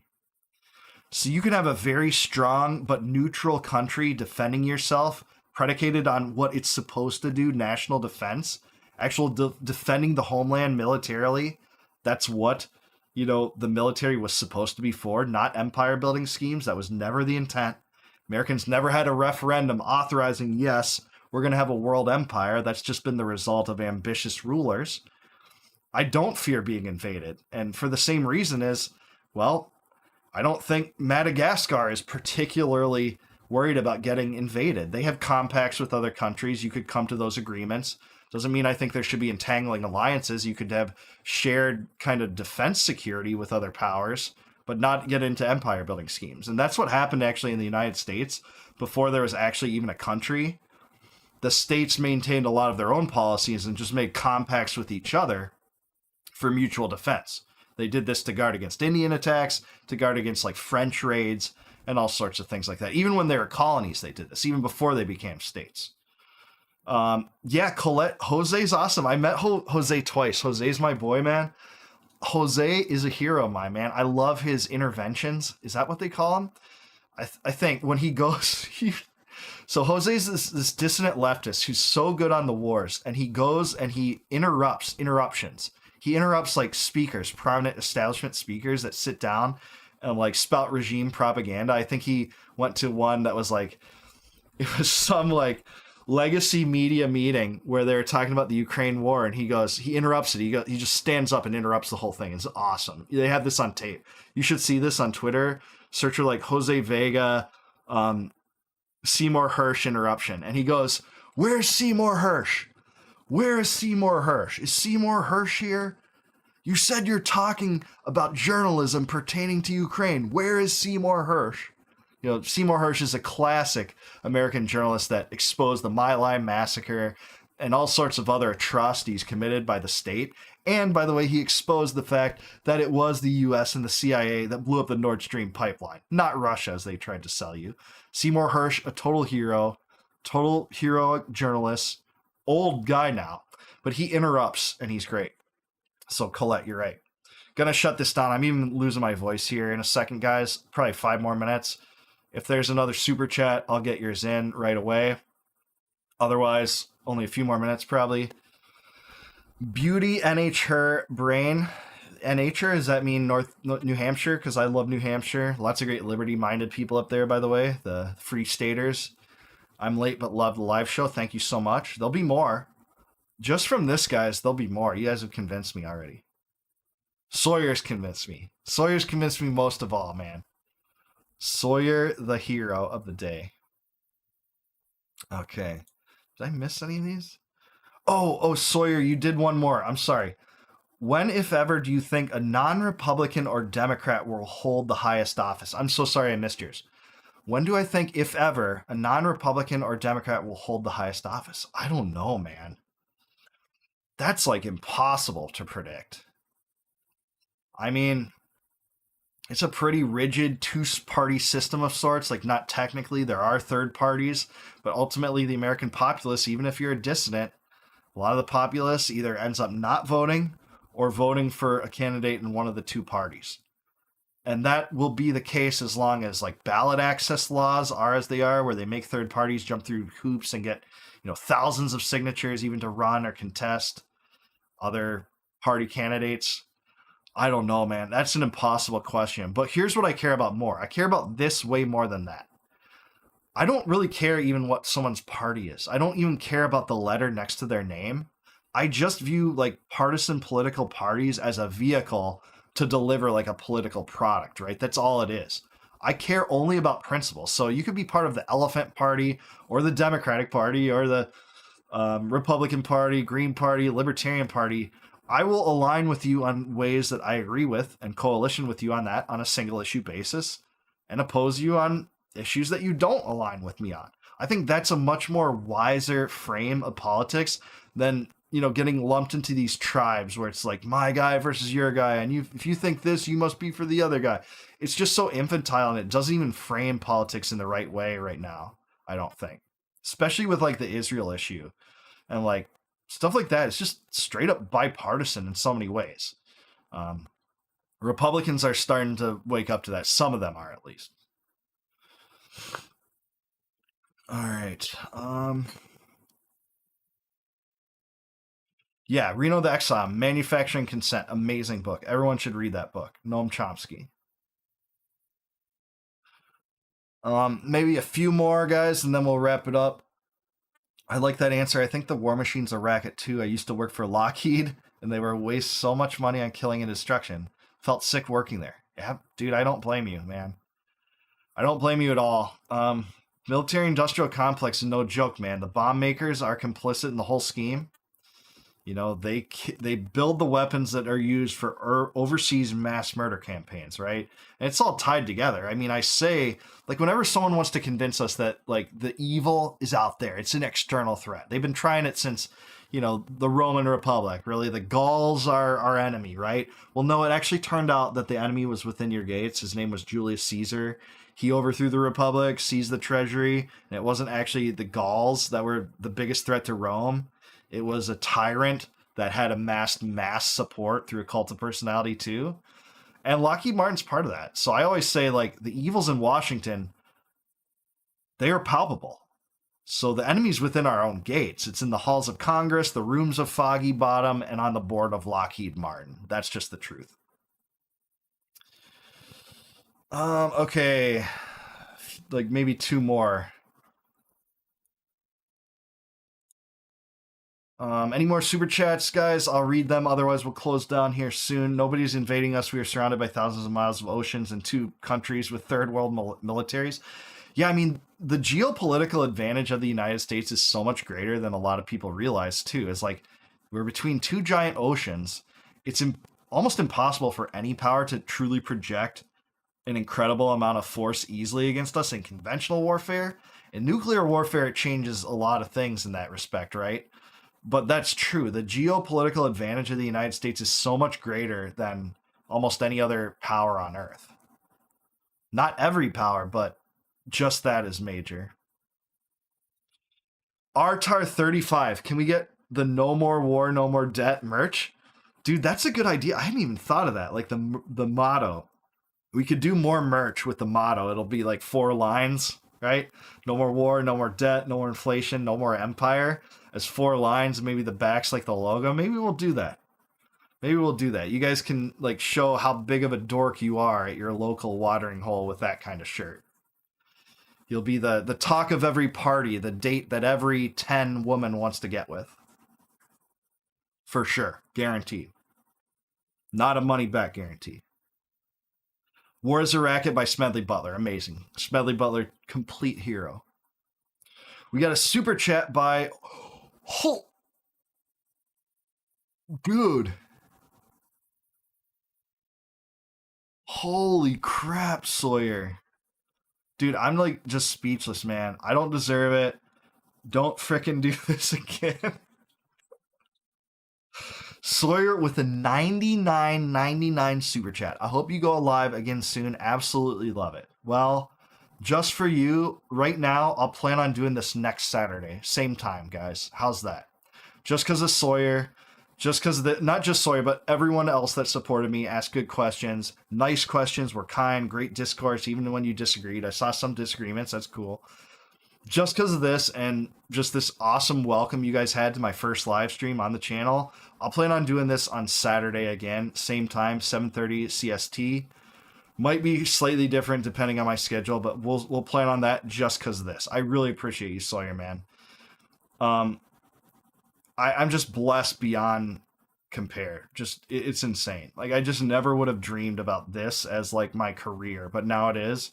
And it's because of people like Sawyer, not just Sawyer, but people that just watch my videos, man. Most of my income's on ad revenue, and I just appreciate you guys. This is so awesome. Wow, man. Just thanks. It's so crazy. But thank you so much. I hope you go live again soon. Absolutely love it. We will next Saturday. Plan on it. 7:30 CST. Thank you so much, guys. All right. We're going to shut her down, but I just wanted to appreciate all of you guys, whether you like my content, my videos, you like the live streams, you bought my merch, whatever, you just want to chat, awesome. You're welcome here. If you disagree with me on issue X, Y, and Z, as long as you're respectful, I don't care. You see me, sometimes I'll argue in comments section, but if you're respectful, you're my person too. If you like my content, you like some of my views, don't like the others, fair enough. You're welcome here. Thank you so much. And if you want to join as a YouTube member, you always can by clicking join below. Several new members tonight. You get access to all the videos before they go live that way. If you want a free copy of my book and you're just seeing this now, go to libertyvault.net. Sign up there, plug in your email. I'll send you my first book, Compact the Republic. I talked a little bit about it tonight for completely free. No obligation. I'm just going to send that to you just for fun. And Random Traveler, yeah, thanks for giving Sawyer props. Also, just again, thanks. What else can I say?